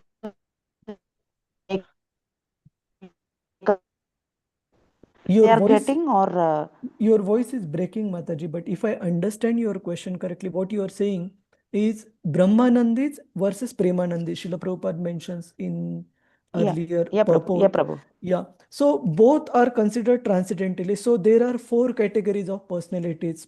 Srila Prabhupada usually categorizes them. One are the karmis. They are not considered transcendentalists. So karmis are people who want to enjoy their material senses through various means, including using the scriptural injunctions, including rendering pious credits, and so on and so forth. They are not considered transcendentalist. But rest 3, including the yogis, the jnanis, and the bhaktas, they are considered as transcendentalist. And within this, even if the jnanis and the yogis, they do aspire for impersonal liberation, they are also considered transcendental. That means they are above the materialist. So they may be not exactly on the platform of devotional service, but they are definitely higher than people who are still striving for material enjoyment, who are still striving to satisfy their senses. So they are on a platform higher than that. So transcendent, they are above this class of karmis, both the devotee perfectionist, like the what is the word, premanandis, and the impersonalist perfectionist, the brahmanandis. So both are transcendentalist. Okay, So what is is their the Hare Krishna, Prabhu? Yeah. Okay, are they? Can we say it's like Sayuja Mukti? They are getting it Sayuja Mukti end of their life. Yeah, so basically they are merging into the Brahma Jyoti effulgence. Okay, so they are not coming back. They do come back unless they proceed to the spiritual world. So there is every chance of they falling back from Brahma But Jyoti. Prabhu, in Brahma Jyoti, see, Brahma Jyoti, there is no service. I mean, yes, that is the difference of Brahma Jyoti's Sayuja Mukti and that devotional service what we are getting in our Bhagavad Dhama. See, Sayuja Mukti is slightly different. Sayuja Mukti is merging into the existence of the Supreme Lord, and Brahma Jyoti is merging into the light that is emanating from the body of the Lord. So merging into the light is, there is no activity, and Bhagavad Gita mentions there is every chance because of lack of activity for them to come back. Okay, so they don't have any service there, so obviously they will come back. It's very likely, unless they promote themselves from there onwards. We read in the 2nd chapter of 2nd canto that even these impersonalists, when they attained impersonal liberation, they do have an opportunity to graduate further to personal devotional service to the Lord. They have that option. So if they utilize that option, then they can proceed further.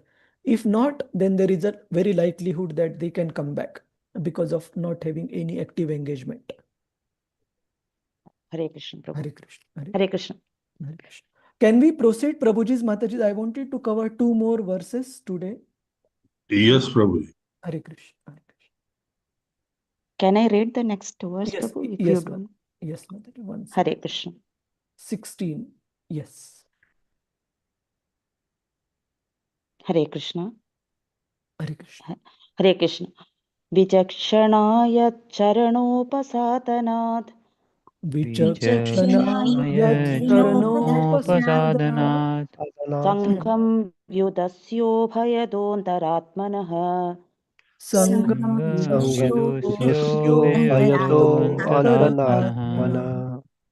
Vindandihi brahma gadim gadaklama. Vindanti brahma gatim gataklama. Tasmai subhadra shravase namo namaha. Tasmai Subhadra Shravase Namo Namaha. Translation.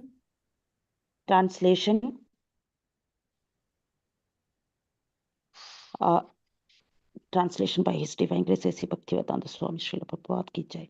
Let me offer my respectful obeisances again and again unto the all auspicious Lord Sri Krishna, the highly intellectual, simply by surrounding unto his lotus feet, are relieved of all attachments to present and future existence, and without difficulty progress towards spiritual existence. Thank you. Hare Thank Krishna, you. Hare Krishna. So before we go bit more into the details for this verse, I want to highlight the first verse, the first word, which is Vichakshana. Do we recollect Prabhuji's, Mataji's, where this word has been referred to earlier in our discussions? Vichakshana, which means highly intellectual, highly intelligent people. Let me know if you need a hint. Hare Krishna. Everybody, please try. Sattvamas. Samadhi. Sattva-tamas. Okay. Now, where did we refer to them? Vichakshanat.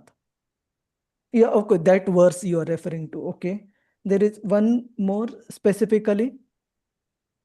Can I give a hint? Can you try? So the hint is when Srila Vyasadeva was discontent, he was not satisfied despite composing all the Vedic scriptures. That time when Narad Muni comes and gives a very critical assessment of his composition, in order to encourage Srila Vyasadeva to compose Srimad Bhagavatam, Narad Muni refers to this word, Vichakshana. It's in 1516. 1516 is it? Let me see. 1516 something, Prabhu. No, you can check, Mataji. Once you check, One then second. let me know. 1516. 1 second, Prabhu. Yes, correct. Yeah. Yes. So what is the import of this verse, Divya Rukmini Mataji? You are right for the verse. What is Narad Muni asking Srila Vyasadeva to do? Your voice is breaking, Divya Rukmini Mataji. So, all right. Hare Krishna, Prabhu.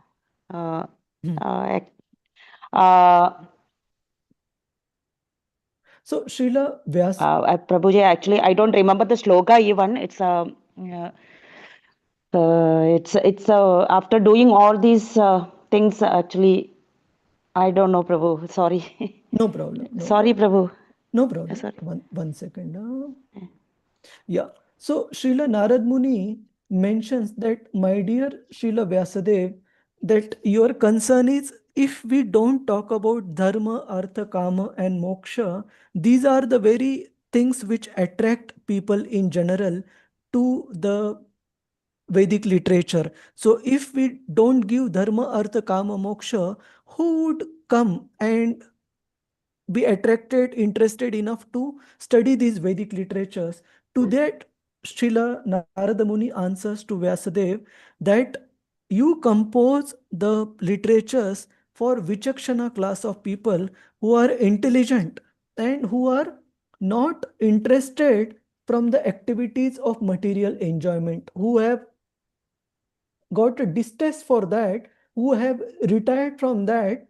For them, you compose a literature and they would be definitely be interested in that particular scripture glorifying the Supreme Lord, because they are vichakshanas, they are intelligent. So compose Srimad Bhagavatam to cater to these class of people. Don't worry about whether you will get audience or not. These people will surely take relish in that particular composition. So in that context, Narad Muni uses the word Vichakshanat. So here as well, any questions, Prabhuji's, Mataji's? Can we go back to the verse? So here as well, Shukadev Goswami is offering his obeisances to the Supreme Lord through this prayer, who, let me just come back to the translation. Let me offer my respectful obeisances again and again unto the all auspicious Lord Sri Krishna, the highly intellectual, simply by surrendering unto his lotus feet, are relieved of all attachments to the present and future existences, and without difficulty progress towards the spiritual existence.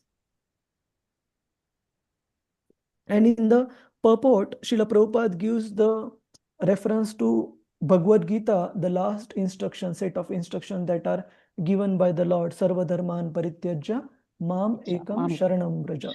Aham Tvam Sarva Papebhyo Moksha Ishyami Ma Shucha. That persons who are intelligent, they take serious note of this last instruction of Bhakti Yoga. Sorry, who was reciting? Prabhuji's Mataji's, who was? Divrukmini Mataji, you were only reciting, right? Hare Krishna Prabhu. Yeah. You can read this last part of the highlighted ones. Bhakti Yoga is the highest quality of perfection to be achieved by the intelligent person in lieu of performing a large quantity of spiritual activities. The example cited here is very appropriate. A handful of real paddy is more valuable than heaps of paddy skins without any substance within. Similarly,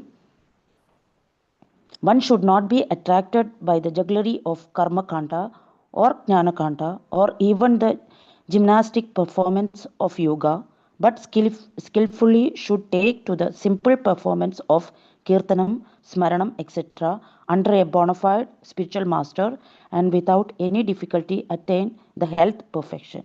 Hare Krishna Prabhu. Thank you, Mataji. So I'm trying to open these notes.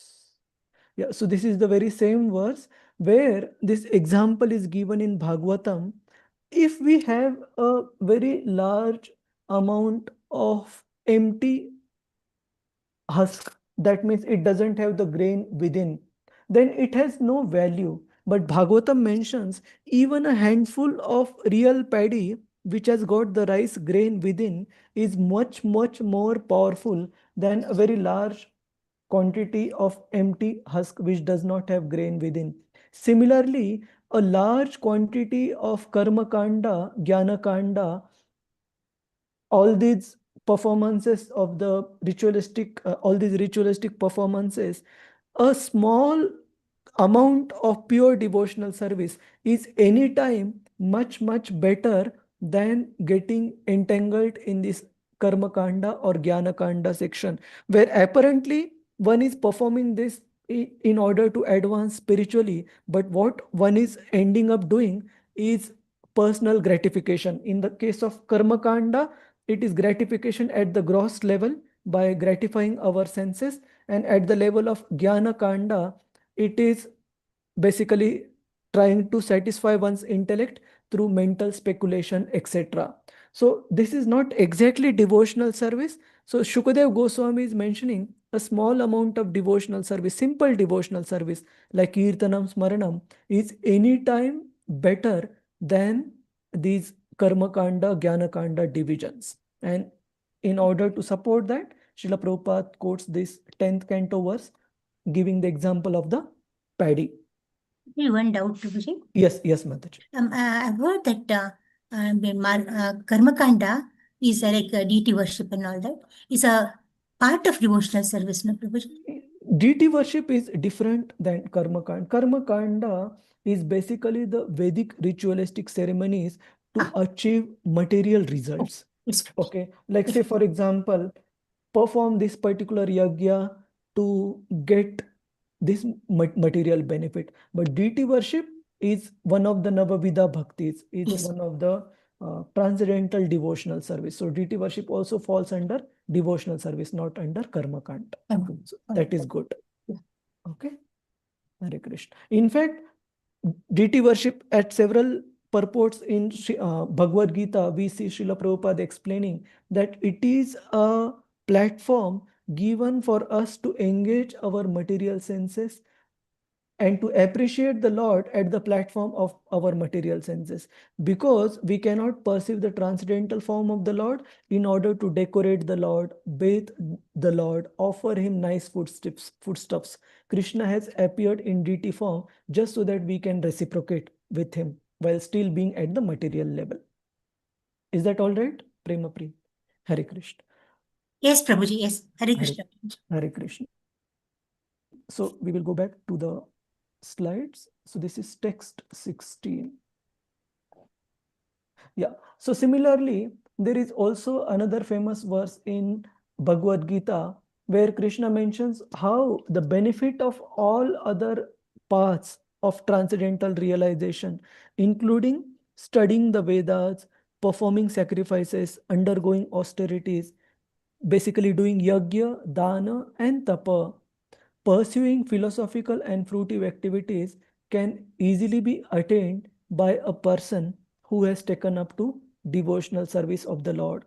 And there is also a famous verse by a very great devotee of the Lord, Madhavendra Puri. Let me see if I can find that verse for all of you.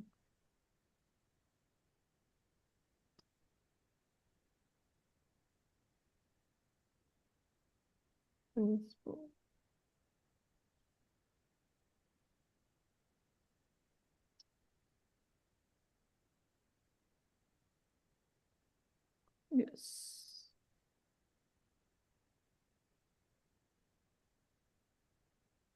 So this is a famous verse from Srila Madhavendra Puri in which he prays that, "O Devatas, O forefathers, please excuse me that I am not able to engage in rendering service to you, because now that my mind has been engaged in service to Lord Krishna, I don't feel need for any of the other engagements, including serving all these higher authorities, including devatas, forefathers, etc." So point is, if we render service to Krishna, all these other forms of services to the higher authorities, all the other forms of debts, at the same time, all the benefits achieved by other processes of including studying the scriptures, yajna, dan, tapa, etc., these are automatically achieved if we render service to Lord Krishna. Prabhuji, one thing, Prabhuji. So what Yes. we are doing now, Adhyayana of Bhagavatam and Bhagavad Gita, all the scriptures, is it not Jnana Kanda? No, it is bhakti only, because these scriptures we are studying with the sole purpose of being closer to Krishna, being a better devotee of Lord Krishna, purifying our heart. Our purpose is not to be a jnani or not to be a scholar out of this. So definitely each and every word of Srimad Bhagavatam, studying Srimad Bhagavatam is devotional service. It is not Jnana Kanda. And what exactly is Jnana Kanda, Prabhuji? Jnana Kanda is basically studying the scriptures, non-devotional scriptures specifically, to satisfy one's intellect, to satisfy one's material intellect, or trying to speculate by. So basically, whenever it comes to satisfying either our own senses or own intellectual satisfaction, all this falls under, senses falls under karma kand and intellect falls under jnana kand. Basically trying to satisfy for our own intellectual or gross satisfaction. Can you give me one example of Jnana Kanda, please? You are asking, say, for example, the example of personalities typically is mentioned as Shukadev Goswami or the four Kumaras who were Gyanis earlier. So they were not exactly devotees before they came to the platform of pure devotional service. So what are the activities? Let me, for example, what are the activities of the Gyanis? Yeah, yes, Prabhuji. Prabhuji, we can give the example of Adi Shankaracharya. Adi the Jnana Shankaracharya was a Mayavadi basically. So Even though he was Jnana Kanda, because that was basically, if you see the historical aspect of it, it was basically to counter the Buddhists who had taken over the Sanatana Dharma. yeah, but So he had interpreted it as was spoken to him, as was revealed to him at that time. see, specifically why I don't want to quote Shankaracharya is because although he did preach Mayavad, that was with a purpose to bring people to one level higher, to bring people from not having any faith in the Vedic literature to start accepting the Vedas as authority. So that was a service for which Lord Shiva personally came in the form of Adi Shankaracharya.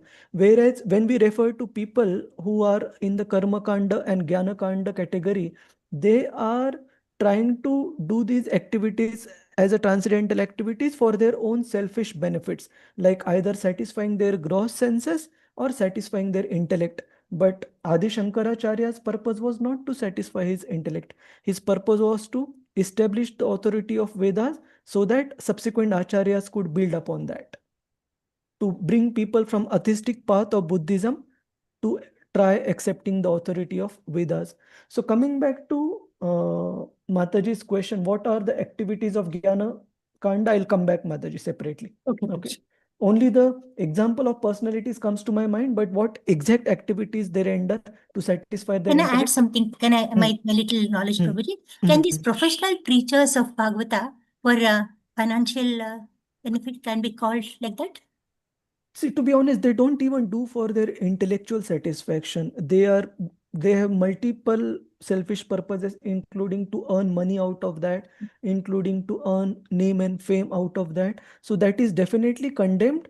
But personally, I can't say yes or no whether that falls under Jnana Kanda, because Prabhuji, can I add one last point? Yeah. So in my opinion, I mean, what I have read various places, the Jnana Kanda refers to is the knowledge of the self, from what you call it as the Sankhya, where you have the differentiation between the material and non-material self. That is what has been, many sources have spoken about it that way, Prabhuji. Sorry, come again. The knowledge of the self or the soul, the Atman, yeah, that is the Jnana Kanda verse. No, knowledge of the soul is definitely, Prabhuji, part of Bhagavad Gita and devotional service. So, 1 second. Because that is the first path towards bhakti.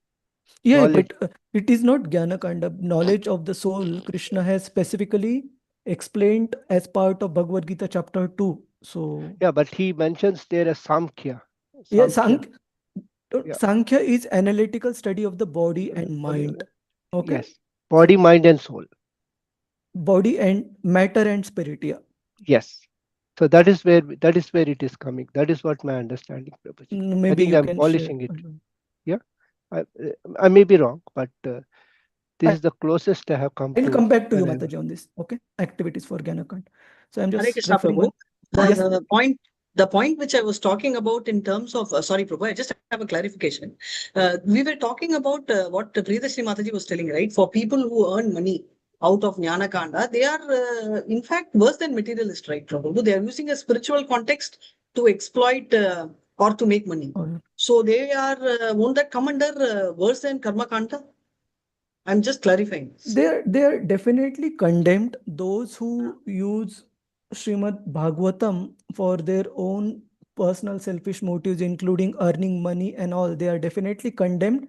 And in terms of the level of condemnation, whether they are worse than karmis, it is like one bad versus second bad. But this is definitely, I would personally think so, because karmis, they do have opportunity to come to the process of devotional service. Karmis, they can rise above the platform of sense gratification to come to the process of devotional service. Whereas those who are knowingly exploiting the innocent mass of people in order to preach Srimad Bhagavatam and get material benefit out of it, they are not innocent. They are doing it in knowingly. So I would agree that they are more condemned than even the ordinary karmis. Okay, sure. Thank you.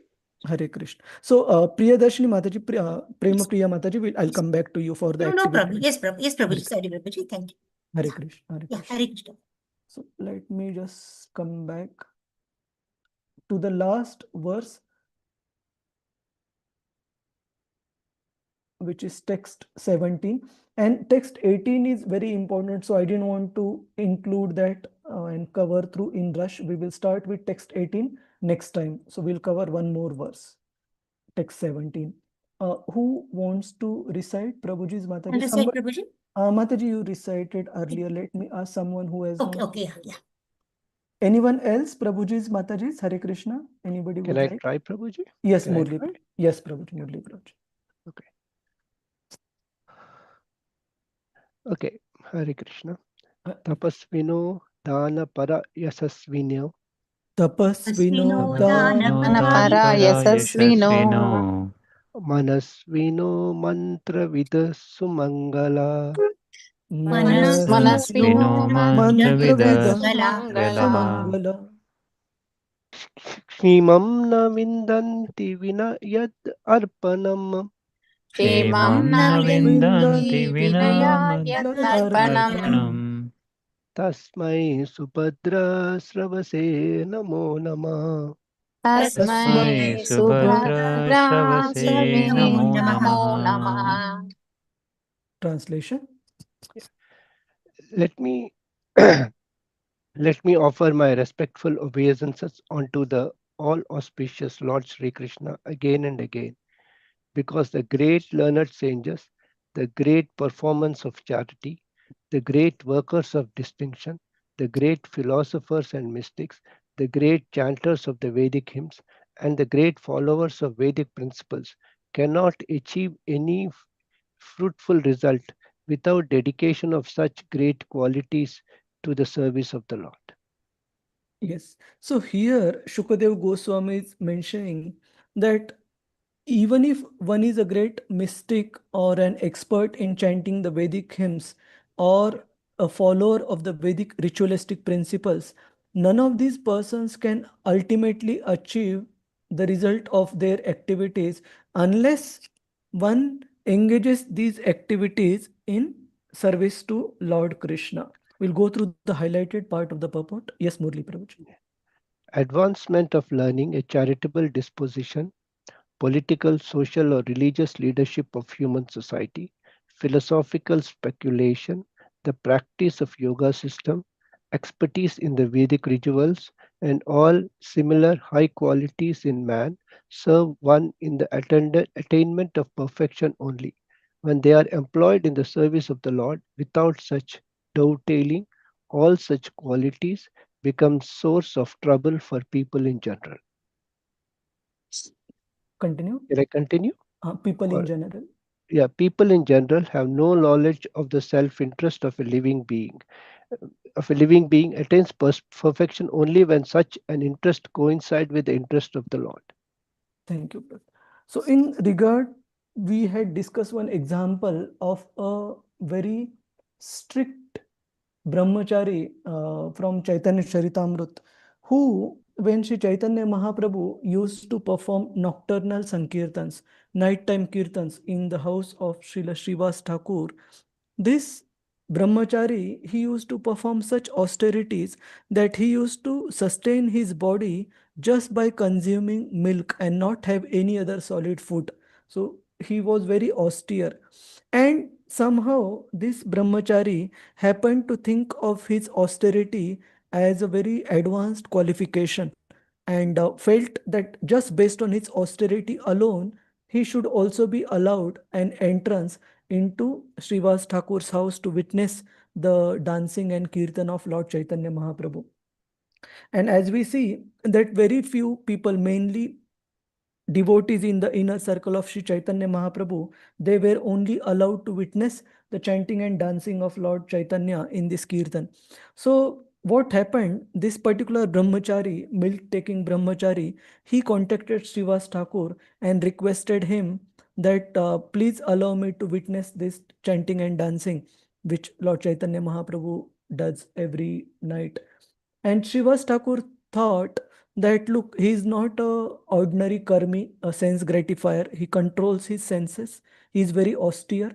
So he was doubtful because Chaitanya Mahaprabhu would not allow any outsider who was not a pure devotee, a part of his core group of devotees. So Srivas Thakur was very doubtful, but finally, based on the request by this brahmachari, Srivas Thakur did agree. And what this brahmachari said to Srivas Thakur, you don't have to worry about Chaitanya Mahaprabhu getting upset. I would hide behind vessels and other household items, and I would witness the chanting and dancing of the Lord, so that Lord is not disturbed and you are also not in trouble. So then Srivas Thakur allows him, and the thing is set. In the evening, Chaitanya Mahaprabhu comes, and devotees and the Lord, they start chanting and dancing. And then Chaitanya Mahaprabhu stops the kirtan in between and asks the devotees, is there anyone here who is not supposed to be here in this house? And the devotees say, no, my dear Lord, only you and our regular group of devotees who are usually here. And Chaitanya Mahaprabhu again resumes the chanting and dancing. After a while, he again stops the Sankirtan and asks devotees, is there anyone here who is not supposed to be here? And then this brahmachari, feeling guilty that I am causing disturbance in the ecstasy of Lord Shri Chaitanya Mahaprabhu, he comes out from the hiding with his head hanging down. He begs pardon in front of the Lord, and Sri Chaitanya Mahaprabhu mentions to this brahmachari that, do you think that by your this particular qualification, where you perform the austerity of not consuming any food apart from taking a little bit of probably half a cup or 1 cup of milk alone, you think you can attain Krishna on the strength of your austerity alone? And then this brahmachari is very sorry. And but he does mention one thing, that my dear Lord, I am very apologetic. I apologize for what I did. I basically intruded.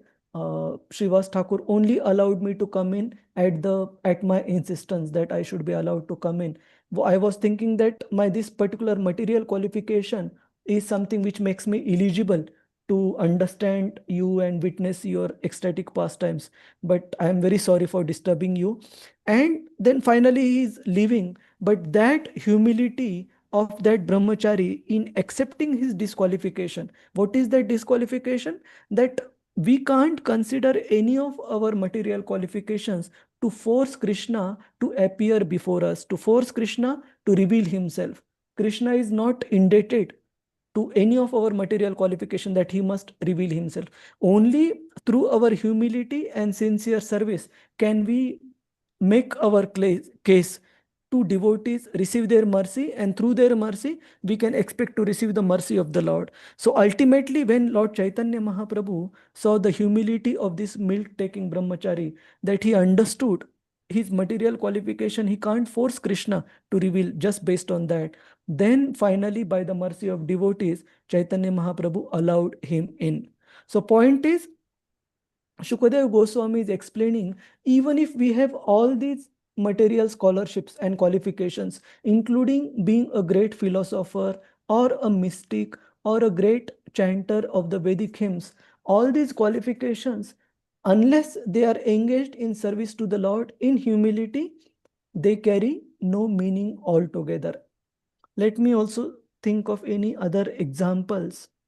See, there are so many examples. Say, for example, there were so many scholars of the Vedic scriptures, for example, Sarvabhauma Bhattacharya, that he was a Mayavadi originally and an excellent scholar of Vedic scriptures. He was the personal advisor, spiritual advisor and guide to the king of Orissa, Maharaj Pratap Rudra. And he had the audacity to tell Sri Chaitanya Mahaprabhu, who was a young sannyasi, that I will teach you Vedanta so that you don't fall down, so that you are able to maintain your sannyas ashram. And Chaitanya Mahaprabhu, because he wanted to transform the heart of Sarvabhaum Bhattacharya, because Sarvabhaum Bhattacharya had rendered service to Chaitanya Mahaprabhu. Can anyone tell what was that service? Why did Chaitanya Mahaprabhu want to give his mercy to Sarvabhaum Bhattacharya? What was the service he rendered? Prabhu, when he became unconscious in Jagannath Puri temple, he would carry him to his home and take care of him, Prabhu. Yes, sorry, who is this, Mataji? Prabhu, I'm Sangeeta Prabhu, Sanatani Desri. Hare Krishna, Sanatani Mataji, yes, correct. So when Chaitanya Mahaprabhu fainted and fell unconscious while taking darshan of Lord Jagannath. And when the Pandas were about to beat Chaitanya Mahaprabhu and take him out of the temple, Sarvabhauma Bhattacharya had the guards of Jagannath lift the transcendental body of Chaitanya Mahaprabhu, bring it to his home, Sarvabhauma Bhattacharya's home, and then he helped bring Chaitanya Mahaprabhu to external consciousness. So that was the service he rendered, and Chaitanya Mahaprabhu very humbly accepted the proposal of Sarvabhauma Bhattacharya that he wanted to teach Vedanta to Chaitanya Mahaprabhu. 7 days continuously, Sarvabhauma Bhattacharya explained the Vedanta to Chaitanya Mahaprabhu and finally asked him that, do you understand what I am trying to explain? You are not asking any questions. And Chaitanya Mahaprabhu then spoke the first words. He said that the Vedanta is like a clear, shining, bright moon, but your explanation on Vedanta are like the black spots on the moon. And Sarvabhauma Bhattacharya, although he was taken aback because nobody had given him such type of very upfront feedback, he told Chaitanya Mahaprabhu, being attracted by his effulgence and beauty, that if you think that this is not the right explanation of Vedanta, you tell me what is right. And then he became ready to hear from Chaitanya Mahaprabhu. And Chaitanya Mahaprabhu cleared every single misconception that Sarvabhauma Bhattacharya had. And finally, he accepted the path of bhakti as the topmost and himself also surrendered himself to the process of devotional service, became a great devotee of the Lord, understood Chaitanya Mahaprabhu to be Lord Krishna personally incarnating in Kali Yuga. And the test of Sarvabhauma Bhattacharya's transformation of heart happened when one time Chaitanya Mahaprabhu brought prasadam of Jagannath, Mahaprasad of Lord Jagannath, and came to the house of Sarvabhauma Bhattacharya very early in the morning, when Sarvabhauma Bhattacharya had not even completed his morning duties of brushing his teeth, having bath, and etc. And Sarvabhauma Bhattacharya opened the door to his house when Chaitanya Mahaprabhu came, and Chaitanya Mahaprabhu handed over to him Lord Jagannath's Mahaprasad. And Sarvabhauma Bhattacharya immediately, even without having performed his morning duties, he immediately honored that prasadam. And Chaitanya Mahaprabhu asked, surprisingly, "Oh, my dear Sarvabhauma, you are a Vedic scholar. You know that we should not honor food unless we have taken bath and are in a clean state." And Sarvabhauma Bhattacharya countered Chaitanya Mahaprabhu by quoting a verse and explaining that Lord Jagannath's Mahaprasadam is an exception. One is allowed, not only allowed, is required and recommended to honor the Mahaprasad of Lord Jagannath in any state immediately as soon as he receives the prasadam. Even if one is in an unclean state, still it is allowed because it is all purifying. And when Chaitanya Mahaprabhu heard this explanation by Sarvabhauma Bhattacharya, he started jumping in joy.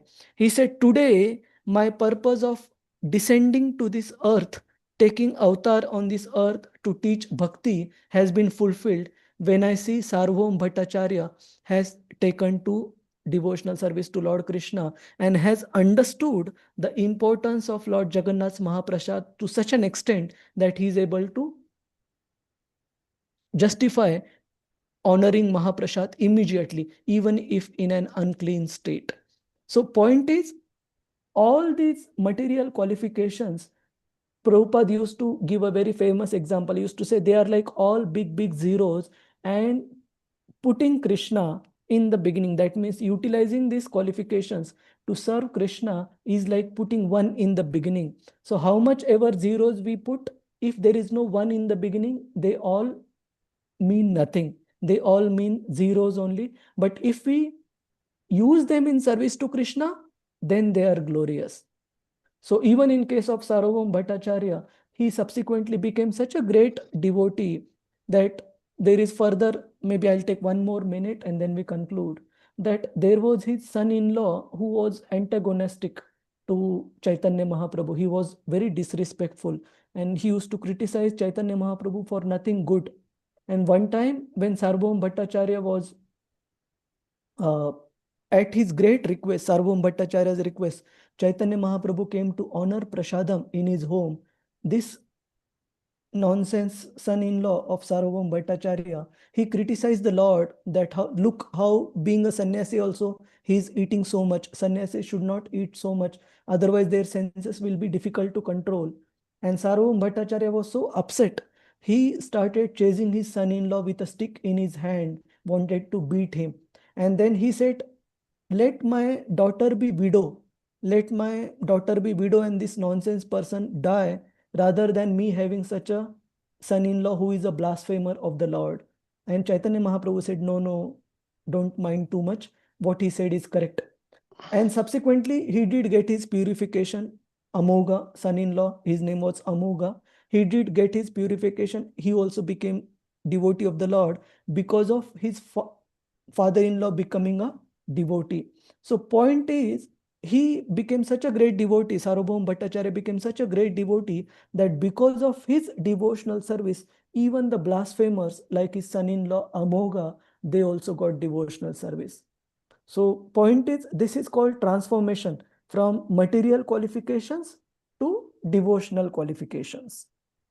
So in the slides, I have mentioned these two verses, famous verses from the first canto, second chapter, that how everything we do is only considered as success if that particular activity results in satisfaction of Lord Vishnu. And without satisfaction of Lord Vishnu, whatever else we do, it is all simply waste of time. It is a useless hard labor without any benefit. So we'll conclude here, Prabhuji's, Mataji's, and yeah. Does anyone have any question on any of the points? I'm sorry if I'm asking a stupid question. Yeah. Now, this is a special regard to Jagannath Prasad. May I know the reason, Prabhuji? Yeah, so see, there are various places where Lord is extra merciful and is in very specific mood. Specifically within 4 dhams, it is mentioned that when Lord wants to perform austerities, he is in Badrika Ashram. There he is performing austerities in the form of Naranarayan Rishi. When Lord wants to have prasadam, he is in Jagannath Puri, where his mood is that of accepting all the loving offerings that his devotees offer in the form of offerings throughout the day. So he is in that very magnanimous mood, and the normal rules and regulations which apply to the other parts of the material creation, they are all exceptions in Jagannath Puri. For example, it is mentioned that in Jagannath Puri, even if one sleeps like our normal nighttime rest, it is as good as performing very long period of Vedic sacrificial ceremonies. It is mentioned, of course, don't do it literally, but it is mentioned in the scriptures, even if one eats fish in Jagannath Puri, one will get the benefit of honoring Mahaprasadam. Why? Because Lord is in that Audarya form, in this form as a magnanimous Supreme Person, especially honoring the loving offerings made by his devotees. So that's why, because Lord is in his such magnanimous, very Audarya form, his prasadam also carries that much extra significance than the normal rules and regulations that are there. So that's why Lord Jagannath's Mahaprasadam is to be honored immediately, whatever state we may be in. It is allowed. Okay? Yes, Prabhuji. These are special concessions because of the mood of the Lord in that particular place. And 4 dhams, I was saying, in Rameshwar, he is taking rest, lying down basically. In Srirangam, we see the deity of Lord lying down. In Dwarka, what is it? Anybody can help me? When Lord... Decoration, Prabhu. Decoration in Dwarka? One place it is dana, one place dressing, one place eating, one place resting, Prabhu. 4 events at 4 different places. So Dwarka, was it a decoration, is it? Yes, Prabhu. He have his full alankar, no? Opulence basically as a Dwarka dish. Okay. Thank you, Mataji. Hare Krishna. Hare Krishna. Prabhu, I just have one doubt about this prasadam. Normally, I have noticed two different behaviors in India itself. North Indians, whenever you give prasadam, they take immediately, wherever it comes from. South India, we always used to have the habit of keeping it right before the TT and then eating it after, we have a bath or accordingly.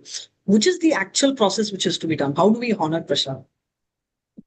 To be honest, simple way to follow what, like we also see in Chaitanya Charitamrita, it should be honored. Honored means what? Showing respect. So there are different ways of showing respect. What you mentioned in South India is also a way of showing respect, that being in a clean state and then honoring it, respecting it. And one way of honoring it is also honoring without delay. So both are good as long as the mood is of respecting and not letting it go west, and basically honoring means being grateful that we have received it. So I can't say one is better than other as long as the mood is proper, Mataji. Got it, Prabhu. So there's no hard and fast rule on how we do it. Yeah, but one thing is sure, that we should not, basically we should be eager to honor it.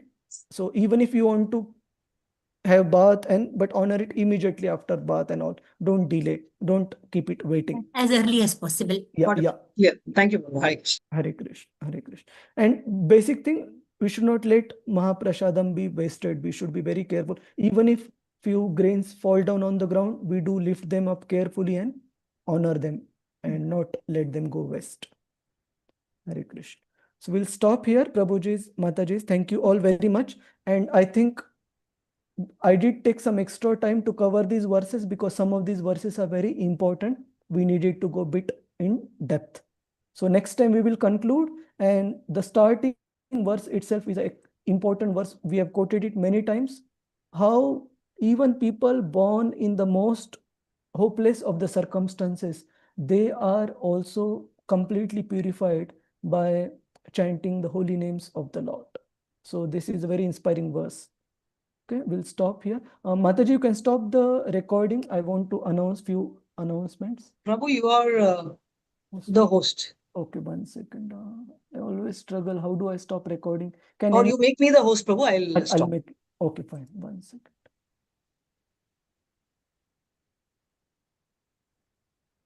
Yes, Mataji. So few announcements. Vancha kalpatarubhyasya, if you can tell like that.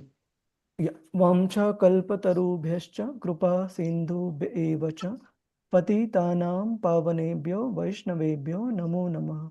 Ananta Koti Vaishnav Vrinda ki jai, Vaishnav Thakur ki jai, Srila Prabhupada ki jai.